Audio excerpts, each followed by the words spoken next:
It is Galvin, Carmen, Gio, Pap, and John Brennan all in studio. Hello.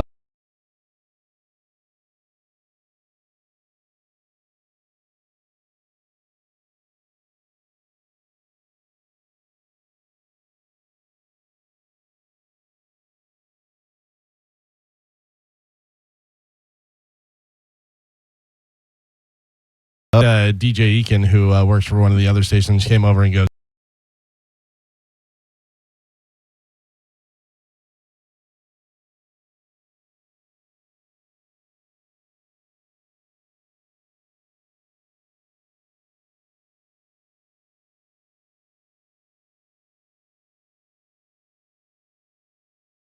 "Let 100%," because we'll say stuff that's mean, and then we'll just look in the camera and go. I forget Carmen can even see us sometimes. Yeah.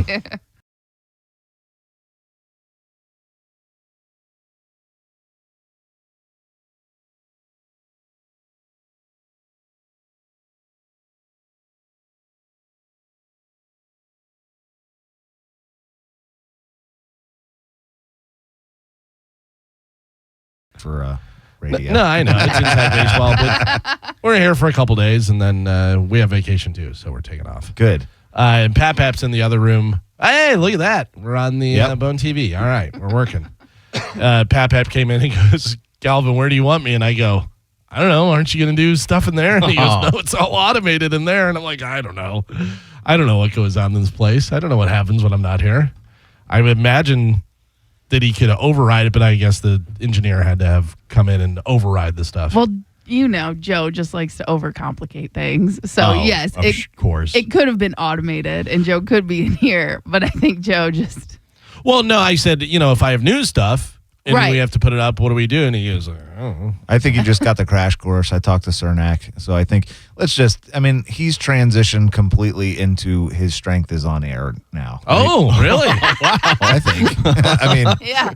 Look, from my perspective, I love him, but at the same time, we have the technology in here for it to switch everything. Yeah. Yeah. So it's just a matter of time that it, makes its way to your studio, right? I mean, I would imagine. Yeah. Yeah. Makes I mean, sense. you showed me 2 years ago. Yeah, it was about a year and a half, 2 years where they were doing it in Atlanta.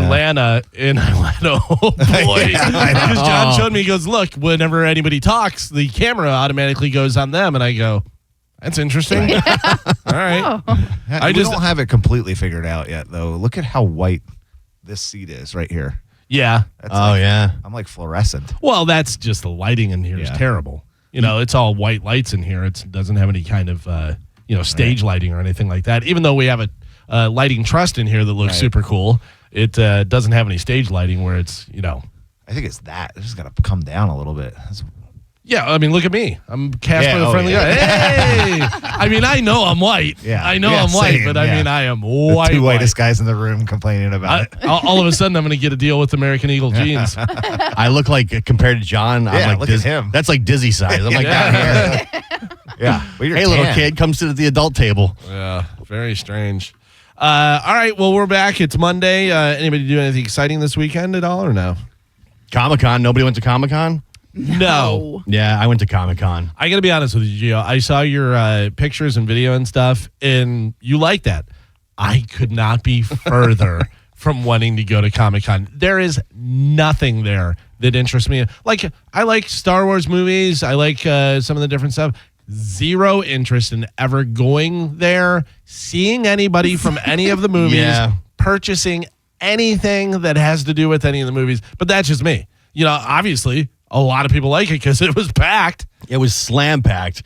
But I think now I may be getting to the age where I don't want to go to Comic-Con anymore. Because I was there and we're walking, and this is the worst part. I've been taking my son to Comic-Con since he was like 6 years old. And he always loved it because he'd go there and buy like toys and action figures. And it's like a giant flea market almost of like comic book stuff. Right. He's 19 now. And this was the first year. I think he only went because I said, "Hey man, You we going to made it. Comic-Con." Oh, no. Yeah, and I was getting the vibe like he didn't really want to be there, and he was just doing it for me, which made me feel like such a loser. Like he wouldn't come out and say You it, are. but I know that that's what he was thinking. Like, If you're feeling that, just imagine the conversation with Right. his friends. That's Yeah. it, What are you doing this weekend? Oh, my dad. It's a thing. You guys know how my dad's a nerd, right? Right. He wants to go to Comic-Con. Yeah. but he was like, "No." I'm like, "So you want to leave?" He's like, "No, I like Comic-Con. This is great." And I don't know. The vibe was for the first time was very different, and I was like, "Oh man, we should probably just not need to be coming." Or next year I'll just be coming by myself. Yeah. like the lonely old nerd man. As you point out something, he goes, "Yeah, cool," and then just turns and rolls his eyes. This is Lou Diamond Phillips. Yeah. He's big. Right. Yeah, he didn't know anybody was and stuff. And Was there anybody exciting that you were like, "Oh, that's cool, so and so's here"? no. No. But I mean, I saw the Fonz. He was there. Yeah, that's you pretty know. cool. Oh, yeah, that's cool. He I seemed saw very happy. I saw Charlie Belcher with Lou Ferrigno. That's pretty cool. I saw Lou Ferrigno. I did see Lou Ferrigno there, but I feel like I've seen him everywhere. Oh, yeah? Yeah, not a big deal. Still big though. Yeah. Still big. He's a big dude. Lou Diamond Phillips was there. He really was there. Yeah, Yeah, he Oh, was that's there. hilarious. I I thought that was just a good pull. Yeah, I was like, "Oh, La Bamba, cool." Alabama, Young Young Guns, yeah, he was Chavez. That was Yep. pretty cool. Yeah. But I'm not paying $50 to go shake his hand. No. You know? $50.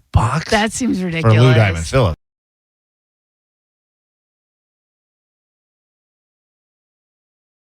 LA. There's Brad.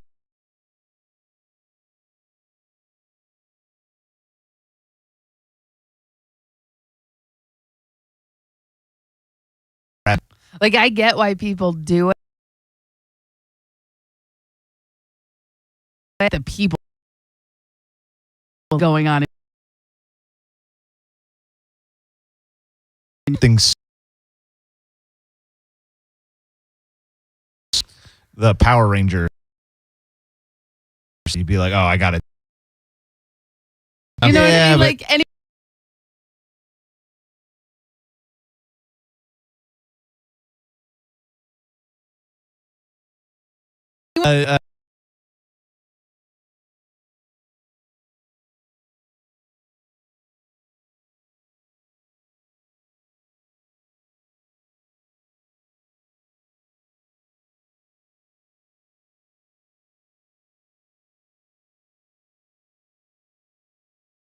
See that now? Like, Totally. Probably could. ChatGPT still doesn't have. It's still cartoons. It's still cartoony, or it just doesn't look anything like you. It Yeah. hasn't been perfected yet. Right. But there are apps like that can do it.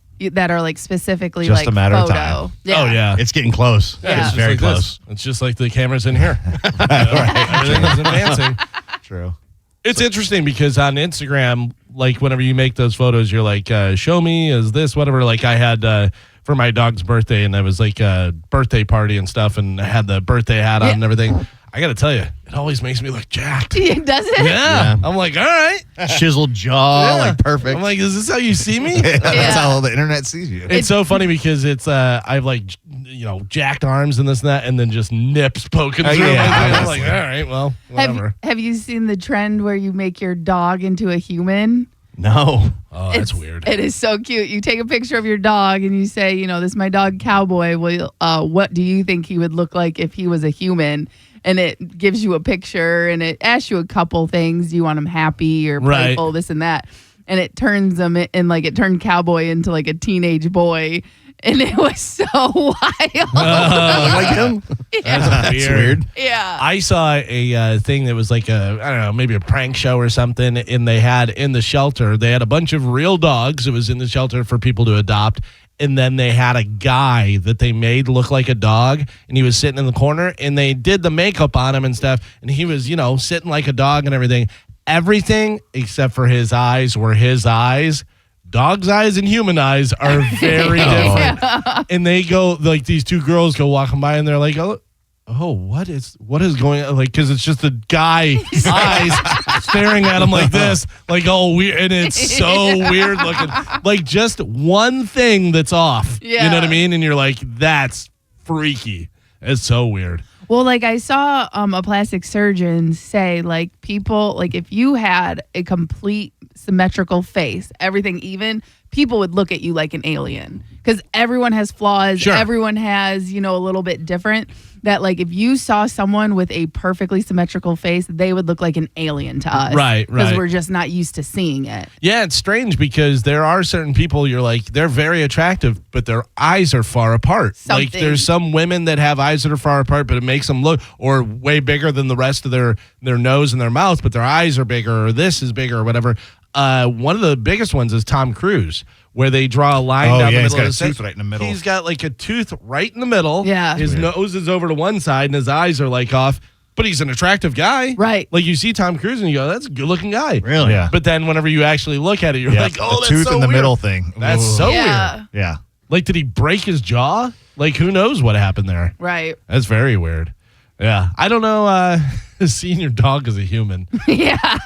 that would freak me out. I gotta go find it. I have deleted it, so it's in my like cloud or whatever. But it was just so cute because we were on a walk, and Cowboy loves to go through the bushes. So he had a flower sitting on top of his head for the entire walk, and I was just like, "Oh, I gotta get this a picture," and I did it. And then I saw the trend, and I was like, "So the kid that the AI made has like a flower in his ear." Oh, that's funny. and stuff. Yeah, like just completely changes the, We all agree dogs can talk, right? I was going Yes. to say, I'd be more interested in the voice of my dog. Yeah. Like, what would his voice be like? I want to know what they're saying. Well, I downloaded an app that I saw that you type in what you want to say to the dog and then play it back, and my dog didn't respond to Does it it at all. bark? No, it makes like a weird barking noises, yeah. And apparently that's what, like, you type it in there and then send it, and the dog just didn't even do anything. Just stared at me like I was an idiot. I saw a guy and he said, I figured out how cats say, come here. And he did it to his cat and he goes, "Rah, rah," like that, whatever. And the cat comes running over. And then he goes outside and he's doing it to like cats in the street. The cat like looks and comes running over. He's like, I don't know. This guy knows our language. It was so weird. No, but I just always assume the dogs can talk, but there's some sort of deal where if they do talk, they die immediately or something. Right. You know what I mean? Because eventually one would go, all right, listen, here's the deal. I used to be human and now, I came back as a dog or something. Or this guy's doing a lot of something. Oh, yeah. This guy's trying Like, stuff. I don't like peanut butter that much.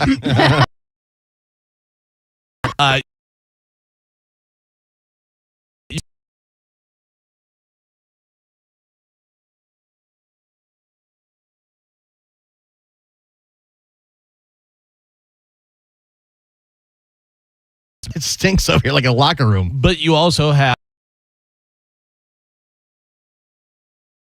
no.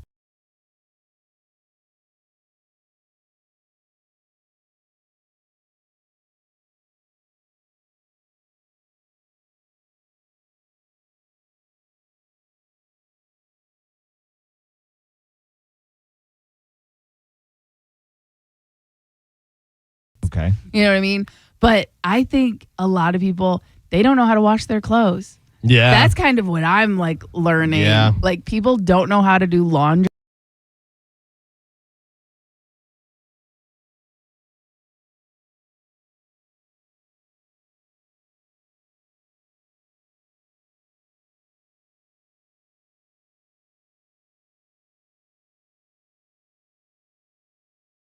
Time. I think it has something to do with, like, what would you say was the net, like, average weight there? Because I think of, like, Are you saying like your size, Gio? Yeah, I or would say my size, maybe fluctuating a little to the heavier side from time to time. yeah, I would imagine much bigger than you would be an average. Yeah, yeah. So, like, if you're thinking of, like, I think of, like, crevice stuff. Yeah. Oh, Like, because if you're yeah. already not, like, there's no, like, skin care routine. Yeah. Like, there's no, like, face wash. So it's like. also, under- it's like 150 degrees outside, Yeah. and people probably walk from a parking garage to Yeah, get there. and just- So they're already like just dripping in sweat when they walk in. And I have to imagine the costumes because I've had Oh, Halloween yeah. costumes. Oof. You can't just throw them in the washing machine. You have to hand wash them, otherwise they fall apart. Yeah. And a lot of those people make their own costumes. I have to imagine they've been wearing them for like the last They're 10 not like- years. I have No. to pick up my Deadpool costume from the dry cleaner. Yeah. That has never been said. Comic-Con's so weird because you get the fat, smelly BO guy, and then like 30 seconds later, you get like a smoke show dressed up as like Batgirl and like super hot. And those are like sprinkled in like throughout, you know? I always wonder, though, how much of a mask you're wearing. Because it is a girl that has a good body and then wears a mask because under the mask, not good. Because rarely do you see them without a bunch of makeup or something, whatever. If you can see that it's a pretty face and a pretty body, okay. But a lot of times, obviously, Comic-Con, they're wearing the costumes. Yeah. So they have something going on and covering it. Also, what is the age? Because I think you're going teenage, hormone, stinky, whatever, all that stuff. And then also over 40 or 50, never had a girlfriend, doesn't care. The whole spectrum, really. Yeah. You've got like the 40-year-old virgin who has been there every day of the week. And then on top of that, you have to think the people that actually are working at Comic-Con and go from place to place. Right. They're in thousands of rooms with the same exact people. Yeah. So they're cardboard, their dolls and stuff that they go. I'll absorb all that smell. It's just a nerd smell. So There's a it's just- smell. Yeah. I still had a great time. Despite, the elements, I had a great You're time. with your I got people. to tell you, I may set up a booth just selling Febreze. Yeah. You probably make a bunch of money. Axe. Deodorant. Yeah, that'd be a good idea. I ran into a body odor situation over the weekend.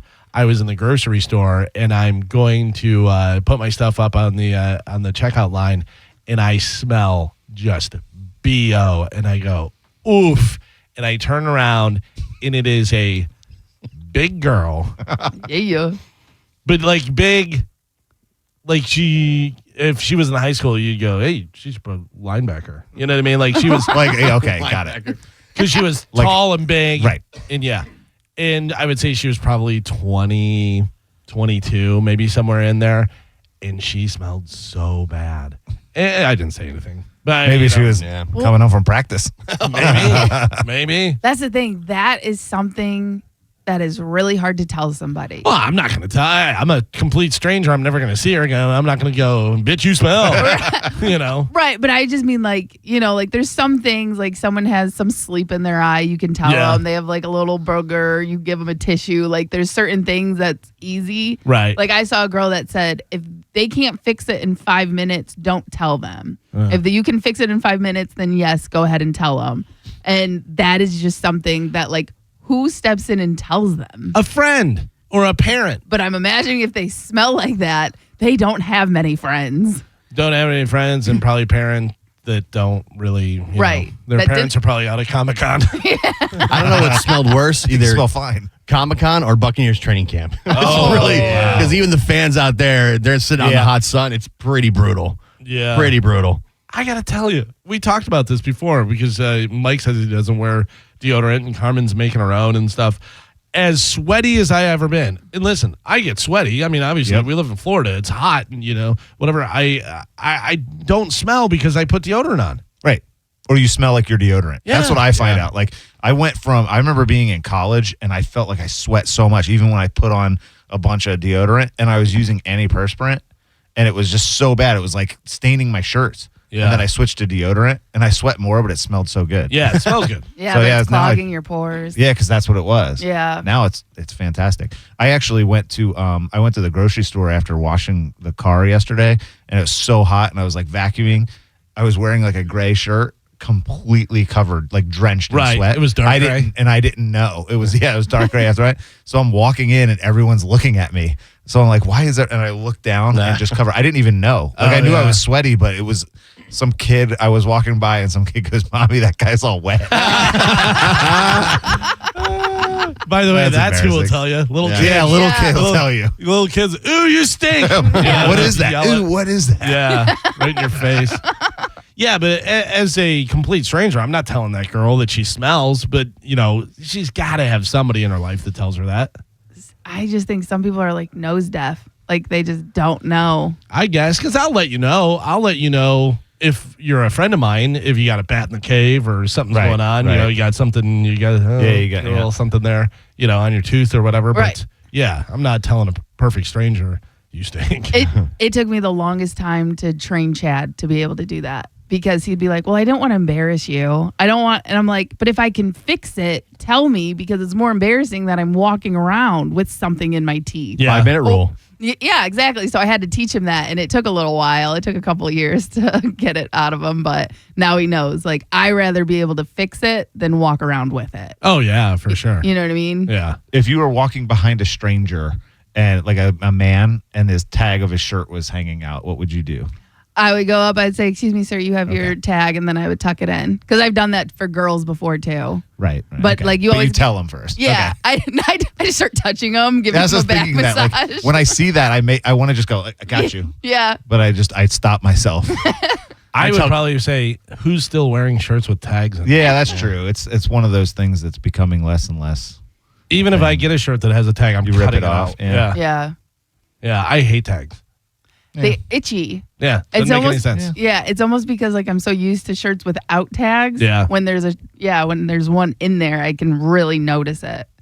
It's funny because Under Armour will make shirts that don't have tags, and then they have a giant tag on the my inside. gosh, Yeah. yeah, that. But by the bottom where your waist goes, yeah, it has like a giant tag there, and you're like, And if you don't realize it's there or remember, and you're like turning around and you're like rustling, are you carrying a New York Times Yeah. in your shirt? What is going on? CVS receipt. I don't understand that at all. Did you guys see Mike's post from the cruise that he's on right now?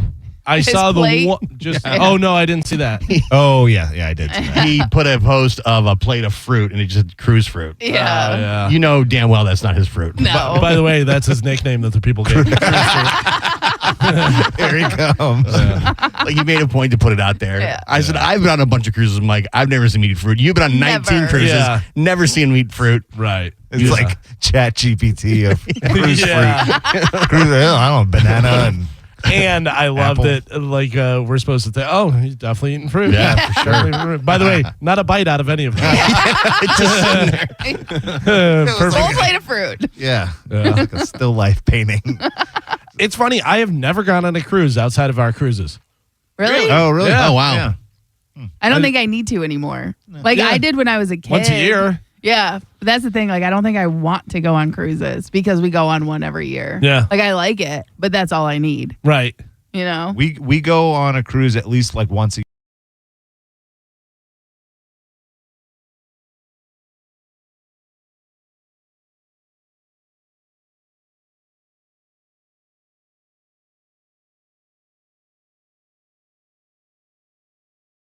All of the things that you need, no kids, and then No crowds. the regular.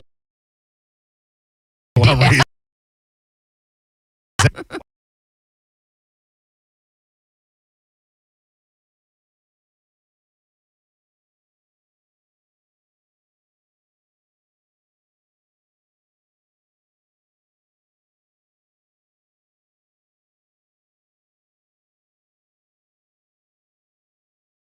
Because prior to coming down here,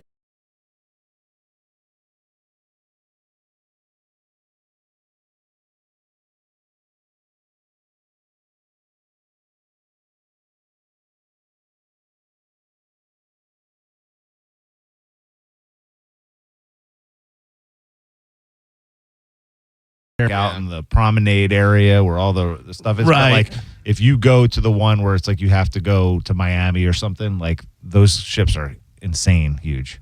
yeah, there's because whenever we docked wherever and stuff, and there's the icon and yeah. those ones that are just giant and stuff. But I got to be honest with you, every cruise I've ever gone on has been pretty much the same. Yeah. To me, you know, the food's like, all right, whatever, this stuff. As long as it has a casino and a pool, I'm like, all right. Casino, pool, But bars. the food used to be way better. Like I remember we went on a couple with my grandma when I was like a kid, you know what I mean? And the food was the best part. Yeah? And we would even go shopping to get our dresses for the captain's dinner and stuff. It was a much bigger deal. Like you didn't see anyone in a Hawaiian shirt. At Yeah, that I dinner. think part of that's kind of gone. and Phased missed. out. Maybe it's definitely a little on the Calta cruise. Yeah. Nobody's doing like formal night, but I used to remember being like, okay, do I have to bring like suit pants? Like, and then Right. it's like, it turned into like, no, you don't need suit pants. Now it's like, You got shorts. You wearing pants. Yeah. Well, I mean, look how it used to be. Whenever people flew on a plane, they'd wear a Right. suit and a hat and do all this Exactly. stuff. Now you're lucky if you get SpongeBob pajama bottoms. I guess that's where. I mean, it makes sense though. Who wants to be uncomfortable? You're already uncomfortable on a plane. Don't wear uncomfortable clothes. Right. True. The only time I wear Hawaiian shirts is on the cruise. Yeah, Yeah. That's all I wear. and that's fine. That's Yeah. where you should wear them. Yeah, we've seen a bunch of stuff over the years with the Calta cruise because there had been other groups that went, that weren't with us, whatever. But do you remember the black biker group that was there the one year? No. It was like, I don't know, probably about 40 or 50 people, and they were all bikers, and they all were Were they wearing va- their leather vests. But like with a bathing suit. Yeah. It would be just like a vest and nothing else. It was wild. I was like, I mean, all right. Yeah. I guess so. That's what Their you're wearing. look, man. Yeah. I mean, at some point, you gotta go. We're on a cruise. We don't need. I was thinking of that last night. I went to Brad Paisley, like outside, Yeah. and I was like, okay, what do you wear to a country concert? You wear like t-shirt. They all like jeans. You walk around, it's 100 degrees, and every dude there is wearing jeans. Jeans outside. and a starched button-down Oh, collared and Some shirt. of them were, and a cowboy hat and boots. Like, oh, I Yeah. was wearing shorts and a t-shirt. Yeah. Who's this guy?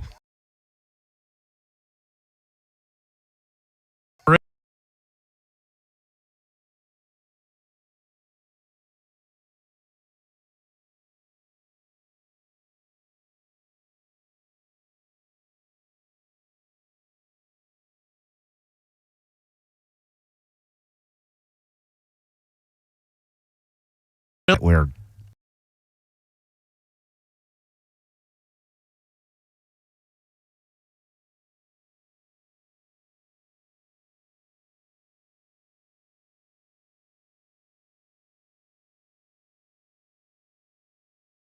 Shorts, and I got like really big ones that I have to like tie with a shoelace, only because I hate jeans that much. Like I don't want jeans tight on my body. Yeah. I do not like that fabric. I think that's a new thing. No tags, because somebody there's like a meme that was like, if you it showed a picture of a dude in jeans like laying on the couch, and it's like, if you can lounge in jeans, you're a psycho. And I'm like, I do that all the time, or I used to. Oh, really? Yeah, like I would get home from something or work or whatever and wear jeans and a t-shirt and sit on the couch, like no big deal. I am immediately all clothes off. All Yeah. clothes off. Is he naked? Just shorts. And now I actually bought boxer briefs just to wear boxer briefs instead of shorts. Yeah, I'm I do going that a lot. As the least as possible. When my wife comes in with her shoes on and sits on the sofa and is like watching TV or scrolling through her phone with her shoes on, I go, "What are you doing? Why do you have feet prison on?" Yeah. Like, that's crazy to me. Like, Yeah. I don't even want to have socks on. I don't want to have anything on. Yeah. I do that like in the pool. Like I'll be outside working and I don't wear I don't get into a bathing suit in my own house. Yeah. Like I You just, just go naked? no, I'll just go my boxers. Oh, yeah. It's like, all right, it's a bathing suit. Sure. I'm Yeah. gonna wash them anyway. I thought you were saying you don't wear your shoes in your pool. I'm like, No. well, it's pretty common. That's pretty What you do sounds great, but I have 2 daughters, and that would be very weird if I'm just laying in my underwear, like on the couch. Yeah. but you Yeah. could do like gym shorts, Yeah. like basketball shorts. Probably, yeah. Like that's usually what I'll do. Yeah, but just That's the go-to. Yeah, wearing just boxer briefs. That's a little would be a weird. little awkward. yeah. Because I literally even say it like whenever I'm doing it. Dennis from It's Always Sunny in Philadelphia. Let me just pop this off. I just take everything off. I'm like, I'm relaxing. That's why if anybody ever comes to my door, I'm like, I'm not answering that. Yeah, that's true. I'm not going to put a shirt on and do all this different That's stuff. a good You're- excuse to Yeah. like not be solicited for anything. You're out of your mind. Yeah. That's one of my favorites. I have a no soliciting thing on my door. And, we have a gate, and up at the gate it says no soliciting, any of this stuff, whatever. But people still come in, we're working on your neighbor's roof and da-da-da, or we're doing this down the street and blah, blah, blah. And I still remember the lady rang my doorbell, and I came out and I opened the door, and I didn't say anything to her. And she goes, "Hi, we're blah, blah, blah, this, that." And I just pointed to the sign and then stared at her and shut the door. Listen, if you're going to break the rules, you're going Right, to get yeah. embarrassed. Well, and it's like the only thing I can think of is they know the law and they're like, yeah, you can do that, but it's legally. But still, do you want to go up to someone's house? Like, I don't know what the rule is, but like if I don't want to go anywhere that someone doesn't want me. Right. And I get it. That's their job, and they have to cold call and go and knock on people's doors. It's probably terrible for them, and they're not getting any business or anything. But their boss is like, you got to go out there and do it. But also, you're annoying me. You're annoying me, so I'm going to be weird and stare at you and close the door in your face while I'm pointing at a sign. In your underwear? Yeah. And it's always dinner time. Like they're trying to catch you. They're like, okay, well, parents are around at dinner time and their kids are there going crazy. Can I tell you who I would love to find and just cut their throat? Oh my. Is the people that call you. I get it. That's your job. You have to call and do this stuff. But whenever they go, we'd like to da-da-da, and I go, hey, can you do me a favor and just take my number off your list? Click, and they hang up on you. Oh, they do you. Oh. Yeah, because you could have just did that. Right. Been in the same exact situation. Right. But you said, okay, I'm going to prevent this from next time. And they said, no, you're not. Yeah, I know. I didn't hear them. And you can't call back. You call back and it goes busy. Or it's not. And they can call you as many times as they want now with different voices. So all I can do is block that number then. And that's not even their number. Nope. Yeah, they're going to call. Yeah. It's going to be like years from now. I'm going to meet somebody and they're going to be like, oh, give me your number. And I'm going to go, oh, your number's blocked in my phone. Or like you're going to meet somebody at a party and you're like having a conversation and like, oh, that guy's cool. And he's going to tell you what he used to do. And then you're going to just kill him. Yeah. Instinct. Don't do it. All right. It is Monday. We're here. We're live. Mike out on vacation eating fruit all day. And we're over here in the studio. But we do have Sporkle coming up next. So new week, a bunch of new prizes and stuff. We'll get to that. We'll get to news, all the good stuff. It is the Mike Calta Show. This is 102.5 The Bone. Be all back live on Monday next week, whatever. But we're here today and tomorrow, and then best of for the rest of the week. Taking a little vacation time ourselves. Right now, though, it is time to play a little Sporkle. Pap, you coming in here? All right, Pap's going to come, and he's the judge. Carmen is the keeper of Sporkle. What do we have to give away this week, Carmen? Okay, so we have tickets for Kesha. Okay. Cage the Elephant. A Day to Remember in Yellow Card. All right. And Bryan Adams. So nothing new? No. Mike's gone. Oliveira's gone? No. Or Mike Kelta's gone? Mike Kelta's gone. Right. Oh, really? Is I mean, that how that happens? usually. That's rude. Well, we're also going to be on Best of. Yeah. It's a lot of good stuff, too. I mean, Right. Bryan Adams. Bryan Adams is really good. Bryan Adams was with who? Who's with Bryan Adams? Bryan Adams is with Pat Benatar. Pat Benatar. Yeah, that's a good show. That'll be fun. All right, so we have all that stuff to give away. Let's do it right now with a little bit of Sporkle. Here we go.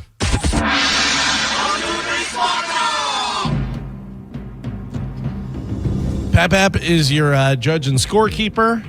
John Brennan, do you have a piece of paper to keep your score? Oh, no, I don't. Well, if you want to. Hang on. Otherwise, you have to depend on the kindness of strangers. We like to try and keep our own score. I'll depend. Thank you. All right, now Carmen says no. You are keeping your own score. I got it. I'll be fair and impartial, John. Don't worry. All right. Okay. Geo activated. John Brennan's pretty good. All right. Carmen, what are we playing today?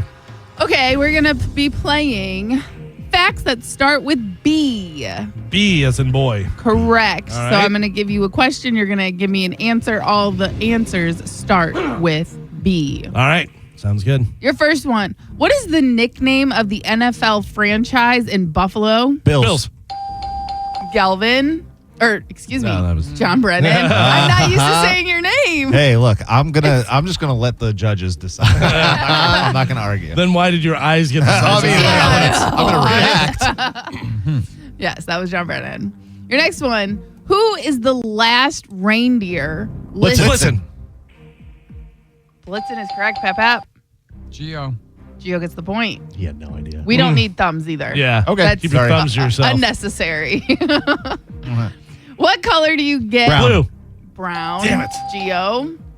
What magazine's Hot 100 is the Billboard. Galvin. What is the B in MYOB? Bomb. Beer.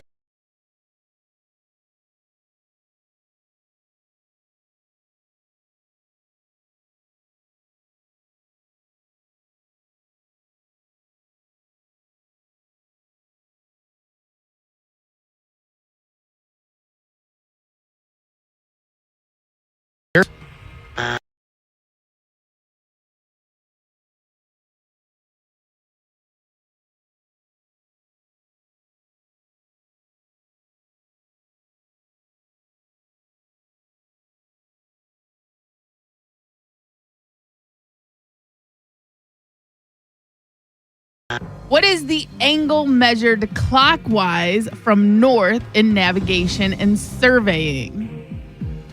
Barometric.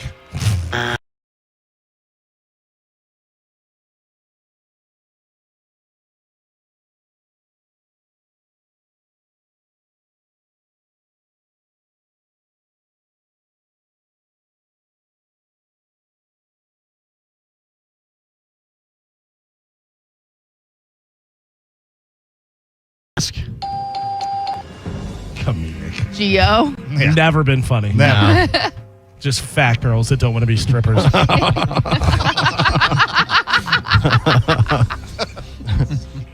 right, B facts. What is the third largest island in the world? Maltese. Third largest. Belize. Nope. What is the third largest island in the world? Bahamas. Borneo. Oh, No. Survivor. And Pap, we are halfway there. Galvin has 2 points on the board. He is tied with John, and Gio is ahead by 1. He has 3. Tight. All right, we are doing facts that start with B. Your next one. What is the name of the position of the player who delivers the ball to the batter in cricket? Ball boy. Oh. God. I know this. Ballman. Ball pitch. Bowler. That is what I was that's looking right, bowler, for. damn it. No point. What musical instrument is characterized by its drum-like body, fretted neck, and can have 4 to 6 strings? Bass. Baritone. What is it again? What musical instrument is characterized by its drum-like body, fretted neck, and can have 4 to 6 strings? I have no idea. Banjo. Oh, yeah. Which Pokemon is 001 in the Pokedex? Pikachu. Balthazar. What'd you say? Balthazar. Nah, It's not right. no. Nerd. Bulbasaur. Balthazar. I knew it was something. Yeah, you were close. What was Cardinal Joseph Ratzinger's papal name? Bernard. Benedict. Benedict the Pope second. Benedict. What? Pope Benedict the first. Benedict the 16th. Oh, that should be. The B was said. I need the number because it was his number. What Texas university is the world? Baylor. Galvin. What scientific term applies to cows, oxen? Bovine. Bovine is correct. Pap. That's too close to call. What do you? No point. I'll do integrity. I think it was Gio. Gio gets Thank the you. point. Okay. Don't ever complain again. And bank it. Yeah, okay. If you start You get complaining- one. If you start complaining, I'm just gonna yell bovine. I don't like that at all. Out of context, that's not I'll good. just start mooing at you. All right. Your next one. What fictional spirit is summoned by saying his name 3 Beetlejuice. Beetlejuice is correct. Pap. Come on, man. That I can't tell. I can't tell. Anybody want integrity on this one? Yeah. I heard bovine. Galvin. I heard. me too. anyone? John? I mean, I heard myself, so I don't know. 2 of us said me. All right. There you go. Galvin gets the point. And Pap, Oh. we're on the last 3. John has 2 points on the board. Galvin and Gio are both ahead by 2. They're winning them, or they're tied with 4. No. You have derailed. Jeez. Always. All right. Facts that start with B. Last 3. Here we go. What was the boxer featured in Cinderella Man? Braddock. I Galvin. know that. Who is Woody's horse in the Toy Story Bullseye. franchise? Gio. Disney. Tied. You're out. Yep. Disney. And your last one. What is the salt-cured smoked pork product Brisket. cut from the belly or the back of the pig? Bacon. Bovine. Son of a bitch. That was tight. Damn it. Your final score, John Brennan, 2 points on the board, Gio with 5, and Galvin is your triumphant champion today. He won with 6. Good job! Woo, woo, woo, woo. Trademark 2025. Very nice. That was tight. That was tight. Damn it. Carmen, I will play for line 4, please. Got it. So lock that in. Line 4 is the winner. I got to tell you, that was tight. That was good. That was fun. It's all about the speed if you're playing at home. I mean, you know all the questions, or not all of them, but you know a fair amount of them. So Yeah. if you're playing in your car, you feel like you could play along, but it's the speed, because I'm waiting for the next word of the question, trying to get in ahead of you guys, and it's like, of course it's bacon. Right. Like, you know what I mean? Yeah. So. Yeah, but if you try and get in early, Right. just like, the color, I yell blue, he yells brown, it's brown. But also the Lord of the Rings one, I had no random. idea. Yeah. And then there was other ones, the islands, we just didn't know. Yeah, true. So. All right, well, coming up in news today, we have low IQ, not popular, and is it fake? It's all coming up in news. This is the Mike Calta Show. It's 102.5 The Bone. By the way, when you hear this song, what do you think of? Cars. Lightning McQueen. Yeah. Oh, really? Yeah. Oh, I've never seen that, so I don't know. I always think of The Office because this was the song that Michael was playing whenever they were. yeah. Holly was going back to wherever she was going, Yeah. and that song that kept on coming on the thing. Yep. Yeah. Wow, that's funny that you guys all think of one thing. Yeah, I've never seen that movie. Oh, Cars is of the kids' movies. I think Cars is up there. Like where The original one is very you can good, watch yeah. and get through it. Owen Wilson. Yeah. And what's his name? The Larry the Cable Guy. Yep. Paul Made a Neiman. ton of money off of that, right? Yeah. Yeah. Oh yeah. I wonder, did we ever talk? Because we talked to Larry the Cable Guy, and because I remember Mike saying, "Hey, I'm glad I could finance a wing on your house because of how much car stuff that he bought for his kids and everything." I wonder whenever they work that deal if he has a piece of the merchandising. I'm sure, but probably because once the initial movie came out, then they made like 3 other movies. Yeah, so yeah, Then they afterwards added stuff into the theme parks. Well, and they the do toys. probably like series. Like Yeah. there's probably like shows that are on Disney that live in perpetuity. And I have to imagine, like any actor who does voiceover work for Disney, they know No, it's now, in the yeah. merchandise. Yeah, you know now, yeah. like because there were situations obviously where people had no idea and the thing became huge and they were like, yeah, I got $3,000, out of the whole thing, whatever. But there's different ones. Like I remember Steve Allen, who was the original Tonight Show host. Steve Allen, they paid him in stock with Coca-Cola and Polaroid. Oh my god! Which could you imagine? Oh, one of them. How much that was? I mean, both Yeah. of them. I mean, Polaroid to Now, a point, yeah. Yeah, in the true. mid 70s, or even 80s, really. But also, Polaroid does other stuff now. It's not just the Polaroid. They had printers and TV. They did a bunch of different stuff. But I remember, what's her name? Alanis Morissette. She had a tour that she was doing, and they did a thing, whatever, and it was like mp3.com, and they gave her a big chunk of it, and that was huge at the time, Right. where she made way more than she normally would have made on a tour. Whenever you cut those deals, that works out Well, and nice, that's what I'm thinking about when the guy from the Panthers got paid in Bitcoin. And And it's like, okay, how's that working out from? I don't know now, but like, oh, now it's huge. Yeah, is it- Bitcoin in the last couple of weeks was the highest I think it's ever been. Yep, so he's doing all right. Yeah, I think that's what they're depending on- trying to do. Depending on where they sold. Yeah, if you can get away with not paying a lot at that time, if it becomes big, obviously you are rich now too. But it's only if it works out, because there, I'm sure, have been plenty of people who are like, yeah, I'll take stock in it, and it just dumps. I remember years back where everyone was like, we're putting money into this new music thing that's like Spotify or is like Pandora and stuff. And they had a big launch party for it. And I went to the launch party, and they had this good blues guitar player play. And they were like, do you want to invest? And I go, no, I don't. And, maybe it was going to be big, but it wasn't. It wound up not being big at all. This was years ago, back whenever I still lived in Destin.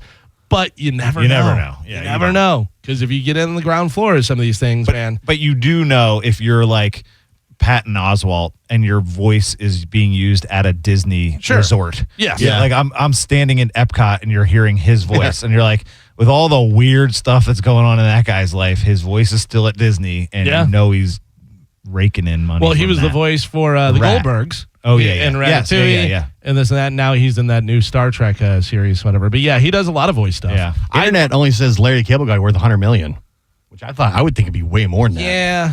That seems That low. seems very low to me. I mean, because of his. It's weird, too, though. You think of it now, like if he was as big in comedy now as he was then, whenever Blue Collar and stuff. Oh, the money's I don't probably know how bigger. much they were making. Right, true. yeah, the money's probably way bigger now. By the way, that may be one of the saddest things I've ever seen in my life. Just say he's more popular. So they did the Blue Collar Comedy Tour. Yeah. And then they did another one, right? They did a second one, I think. I don't know. Whatever it was, Ride Again, I think it was. Okay. Blue Collar Ride Again. But I remember watching the beginning of it, and they're like, all right, well, who's going to go? What order are we going to go in? This and that. And it's Jeff Foxworthy, Ron White, the other guy, Yeah, Bill. the sign guy. Yeah, Bill, whatever. Engvall, and Larry the Cable Guy. Larry the Cable Guy launched past those guys. Yeah. Like, so far, it was ridiculous. And they're like, well, I don't want to follow him. I don't want to follow him, blah, blah, blah. And they draw it, and Larry the Cable Guy is the closer.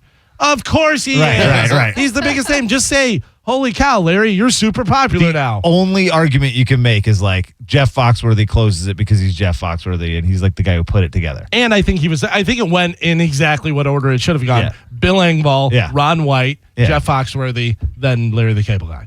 You know what I mean? Which was the order. That's how popular they were. Right. You know, that's how it should be. But don't do the whole, we're going to draw out of a thing. Shut up. Maybe Bill will get picked this time. Yeah. It's like, I don't know, Bill. Get the hell out of here. Hey, Bill, can you do your sign bit for an hour and 20? Yeah, I don't think so. All right, whatever. It's unbelievable. Don't treat us like we're idiots. Don't treat us like we're as dumb as you guys are. Oh, man. Yeah, but Larry the Cable Guy, for a guy who started out by calling radio shows. Yeah. Oh, yeah. Wow. Good for him. Yeah, for real. For a long time, he's been rich, too. Really rich. I feel like he's kind of died off as of late, though. Oh, he has, but he Yeah, still but has.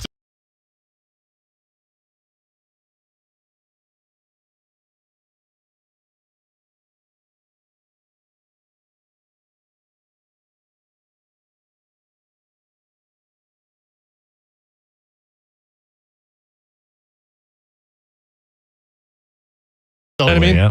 Easily. Didn't he just do McCurdy?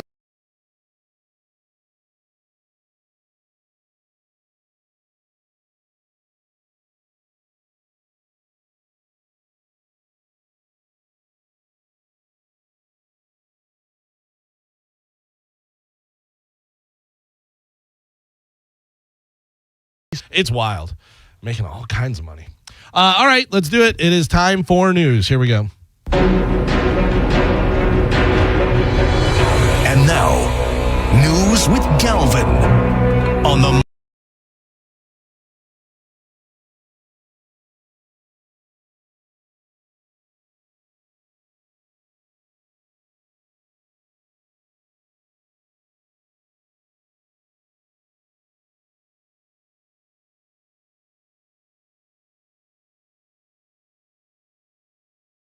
Western powers.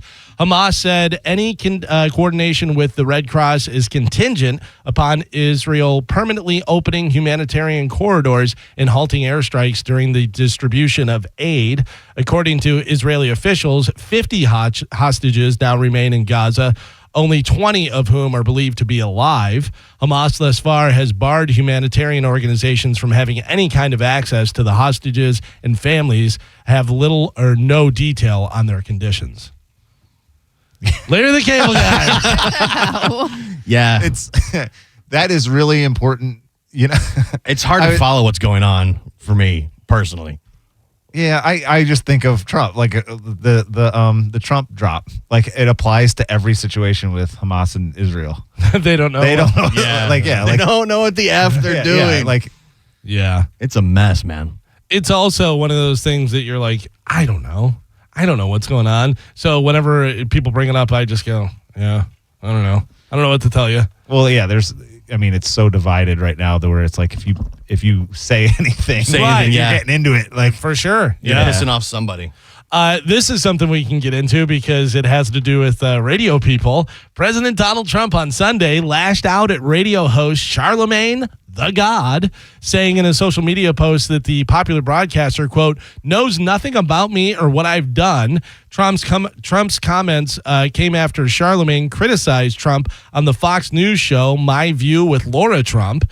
The show is hosted by the president's daughter-in-law, a former co-chair of the Republican National Committee, asked how he would rate Trump's presidency, and the radio host said, quote, I wouldn't give it a good rating simply because the least of us are still being impacted the worst. Trump said on True Social that Charlemagne was a, quote, dope with a low IQ who had voted for Democratic Vice President Kamala Harris. Charlemagne said he personally will benefit from the tax breaks approved in Trump's tax and spending law, but said there's going to be so many people that's hurt by that bill. I just love a few things. By the way, Trump also said that, can you believe this guy calls him the God? If I called myself the God, people would be outraged and stuff. I got to tell you, I don't like Charlemagne. Me neither. He just annoys me. He's one of those guys that comes across like he thinks he knows everything. Yep. And he was going after, what's his name? Ramaswamy. He was talking to him and talking about money and this and that and everything else. And I forget how it went down. They were talking about capitalism. And he was like kind of going against it on a radio show. Yeah. That is paid for by advertisers. Yeah. Like the whole thing. It's like, do you not understand what you're doing for a living and you're going against?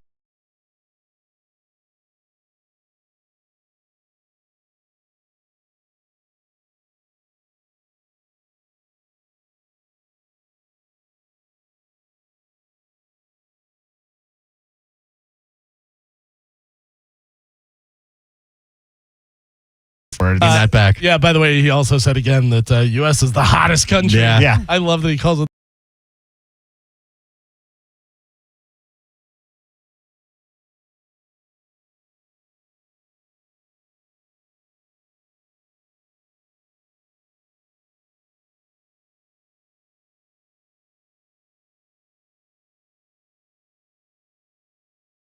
Approval from every. Yeah.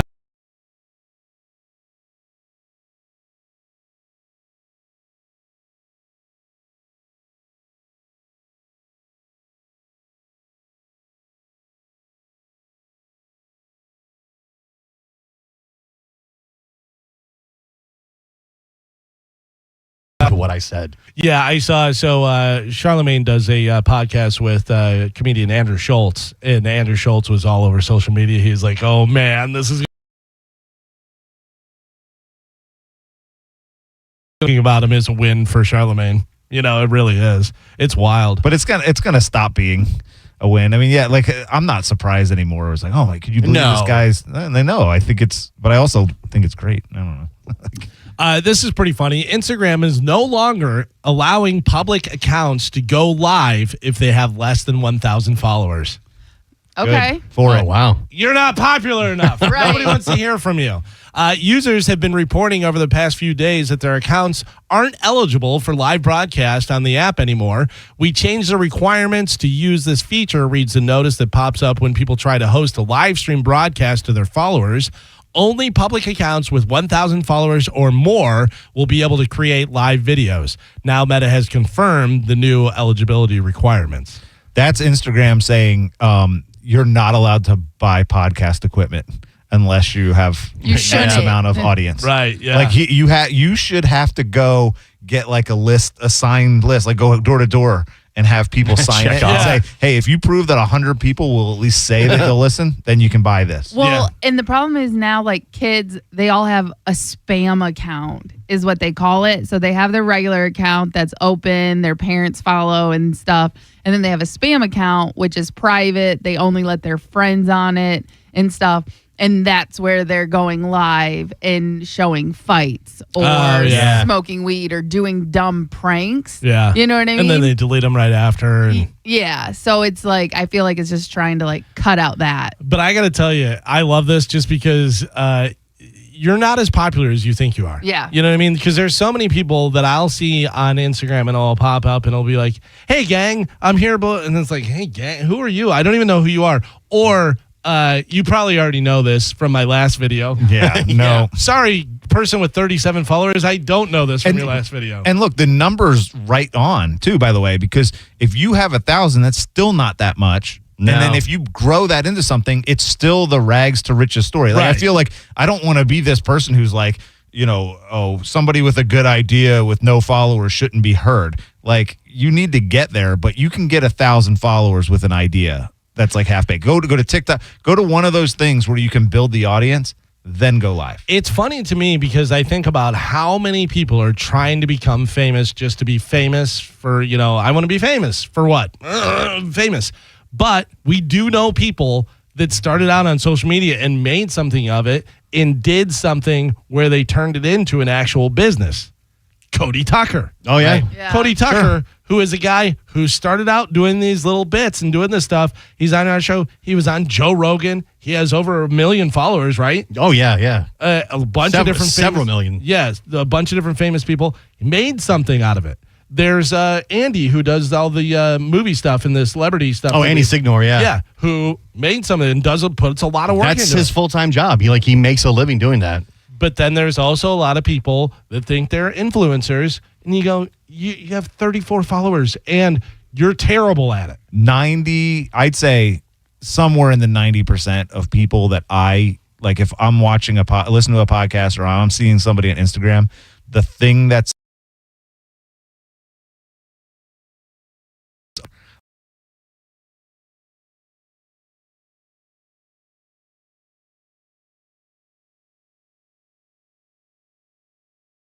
a four-figure tie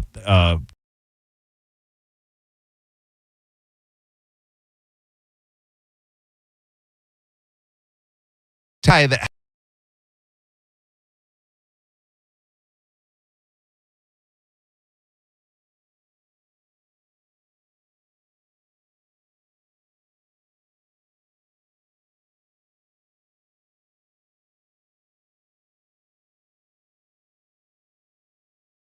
People that are trying to work the algorithm and trying to do the thing. I saw a clip the other day, and it said when you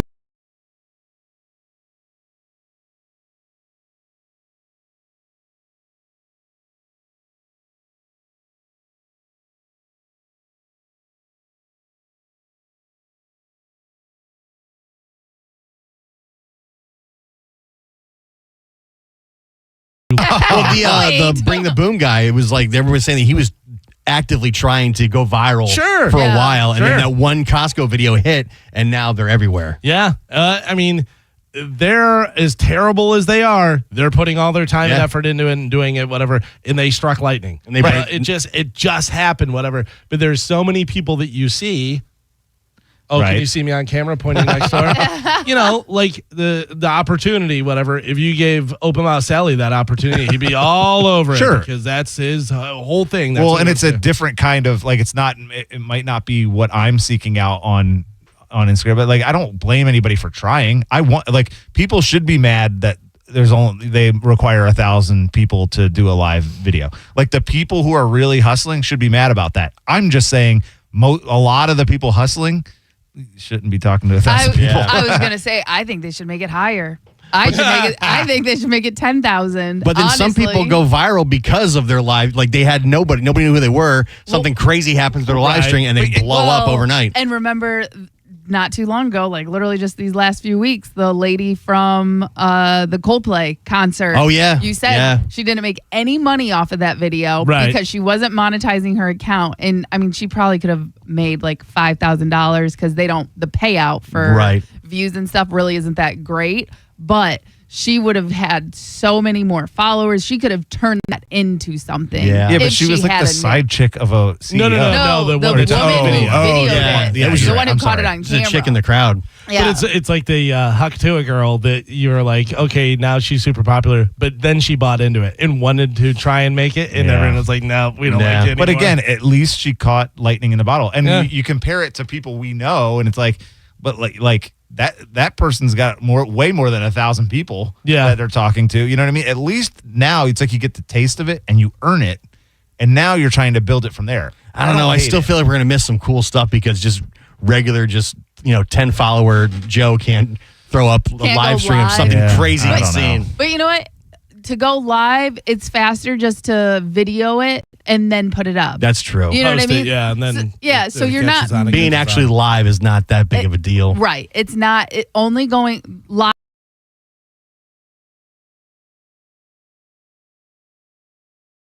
I know.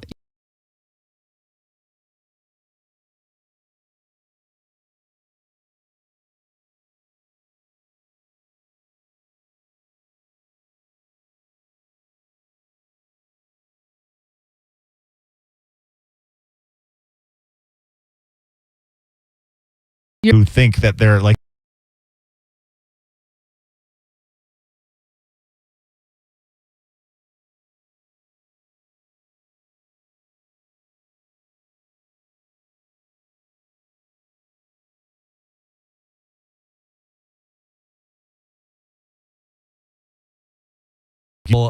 See it stuff, but also I see stuff and I go, why am I seeing this? I don't follow this person, and it annoys me. And then it's like maybe somebody I'm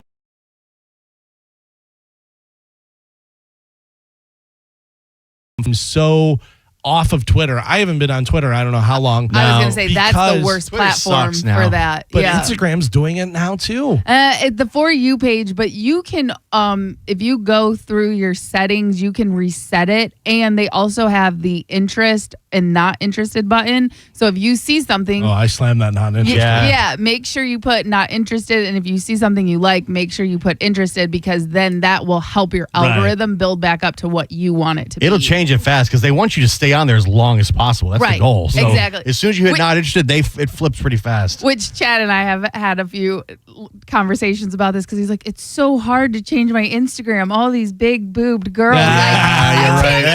I'm like, oh, really? I literally searched prenatal vitamins once, and now my algorithm is just women who just had a baby or women. Like, literally, it took one search. It's wild. And my whole thing changed. And now I'm trying to change it again because I don't want to see all this baby. I want to see other stuff than just that. You know what I mean? But yeah, I can't get these girls in tank tops off. I'm like, okay, guys. God forbid you click on one of the videos for something, a meal delivery service. Yes. Or something. That is all you're going to get. Yeah. That is all you're going to get. It is wild. Yeah, it's insane.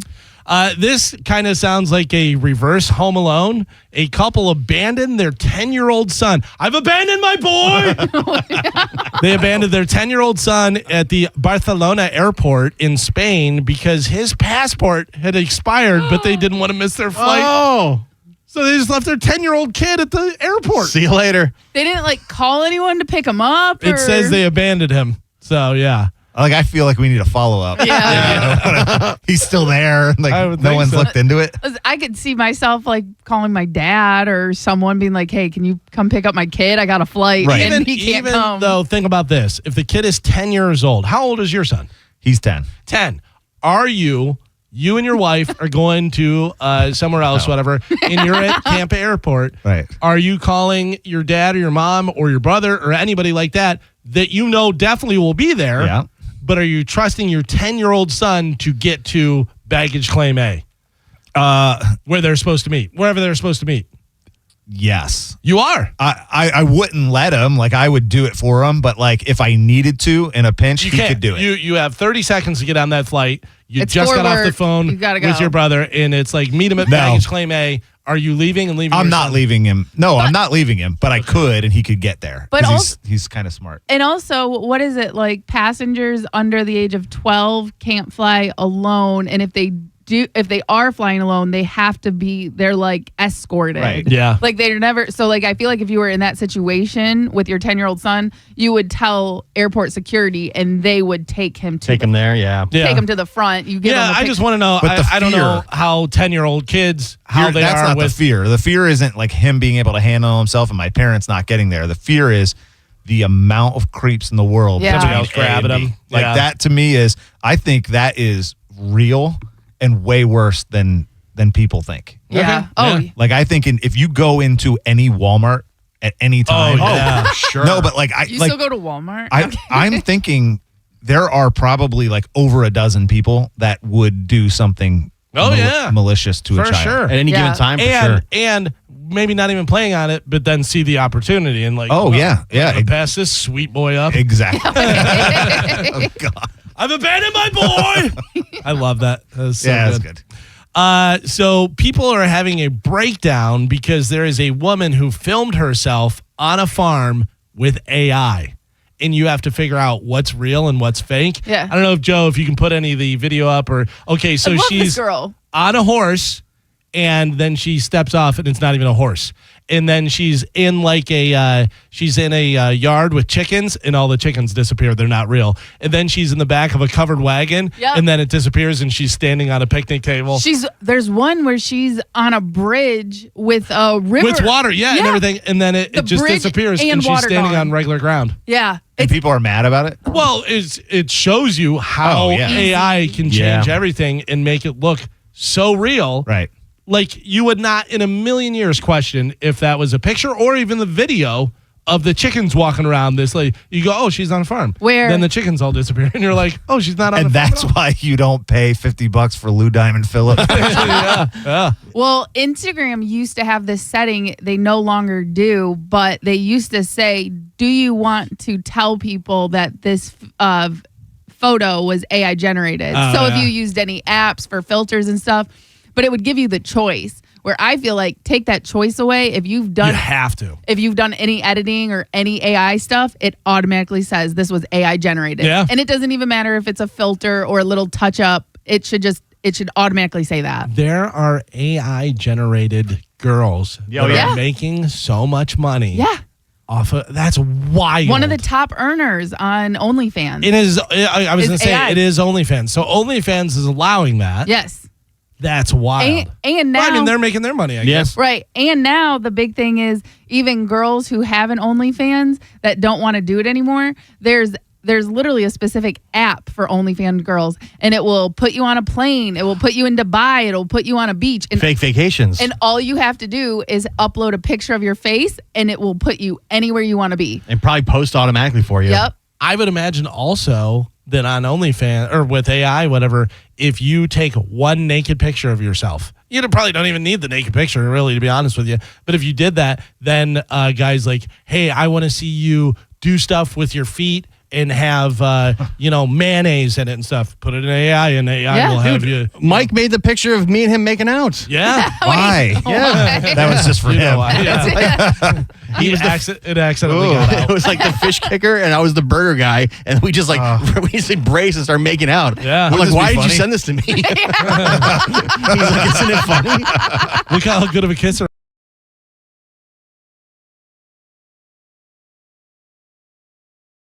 Be a bridge between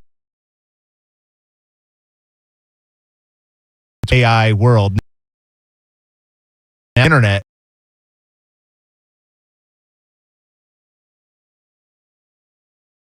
Not there yet.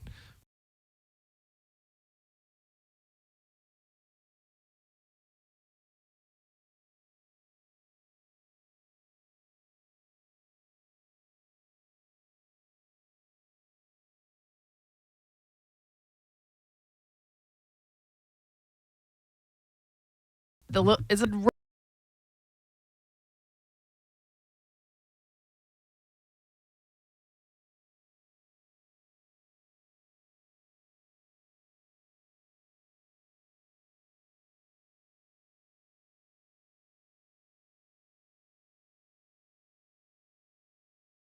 I get a massage by a man, but like, man, my dad can rub my shoulders. And you're like, you're missing out because you got these weak little hands, but like he's like, okay, I'm not going to go ask for that, but that's what I get a robot for.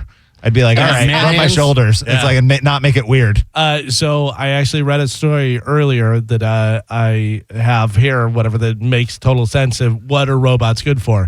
Have you seen they have robot bunnies for the Everglades No. to draw out all the pythons? Really? Oh, that's smart. Yep. So they've done that where they put live rabbits out there and stuff to draw all the pythons out because it's so overrun with them and stuff and everything. But they're doing that. It says studies have revealed that pythons are drawn to live rabbits in pens with an average python attraction rate of about 1 snake per week.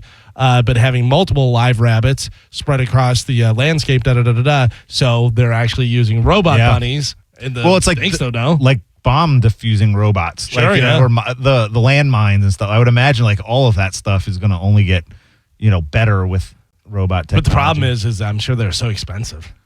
You know Yeah, what I mean? that's And that if it's getting blown up and stuff, you're like, and all the research is going to sex. Like it's I've said it a million times. Any advancement in technology is Right. all about sex. hey, look It's at all the always pythons we're catching. Yeah, but Yeah. Also, do you see with the bunny moves? You can put that in the, There's nothing about a masseuse robot with man hands. I can find. just the hands. Yeah. Just the hands. Let's get into it. It needs to look not like a other lady, stuff. but have the hands of a man. Exactly. It is wild.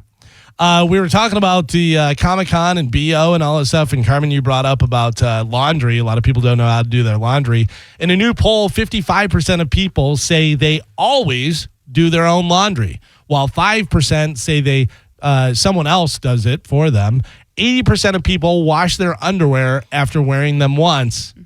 5% will squeeze 4 or more days. 4 days. 4 Wow. or more days out of a Yowza. pair of underwear. That's disgusting. Yes. Like, I remember as a kid, like, they would be like, flip it inside out if you, like, forgot. what? I don't think that's doing anything with underwear. I'm saying when I was younger. It's the putting the smell closer to my face. Just give them a flip. They'll be. Please.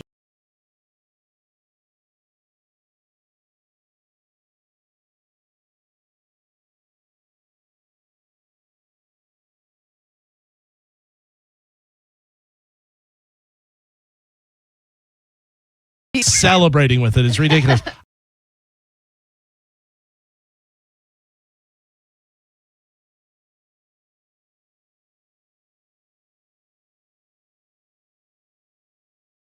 I'm fighting a dinosaur or something. I'm not rolling around and stuff. It's a t-shirt, whatever. Yeah, you got to put it on the full wash and do this. I'm like, you're out of your gourd. Yeah, so 4 or more days.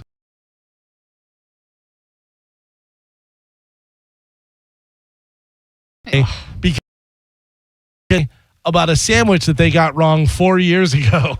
I get it. Yeah, it makes sense. You really screwed up my sandwich. You said no mayonnaise, you son of a bitch. Memorable. How angry have you been about somebody messing up your order? If they mess up the order there, send it back and get it. If you take it home or if you get delivery and it's messed up, how mad? I get so mad. Really? Oh, my God. Usually I'm like, oh, this is a nice surprise. No, it depends on what it is. Yeah, If true. it's like something, whatever, and no green peppers and it has green peppers, I hate green peppers. I can't stand them. It ruins the whole thing. That's the thing. If Right. you don't like something, I can't think of one thing that would ruin a meal for me. Honestly. What was it?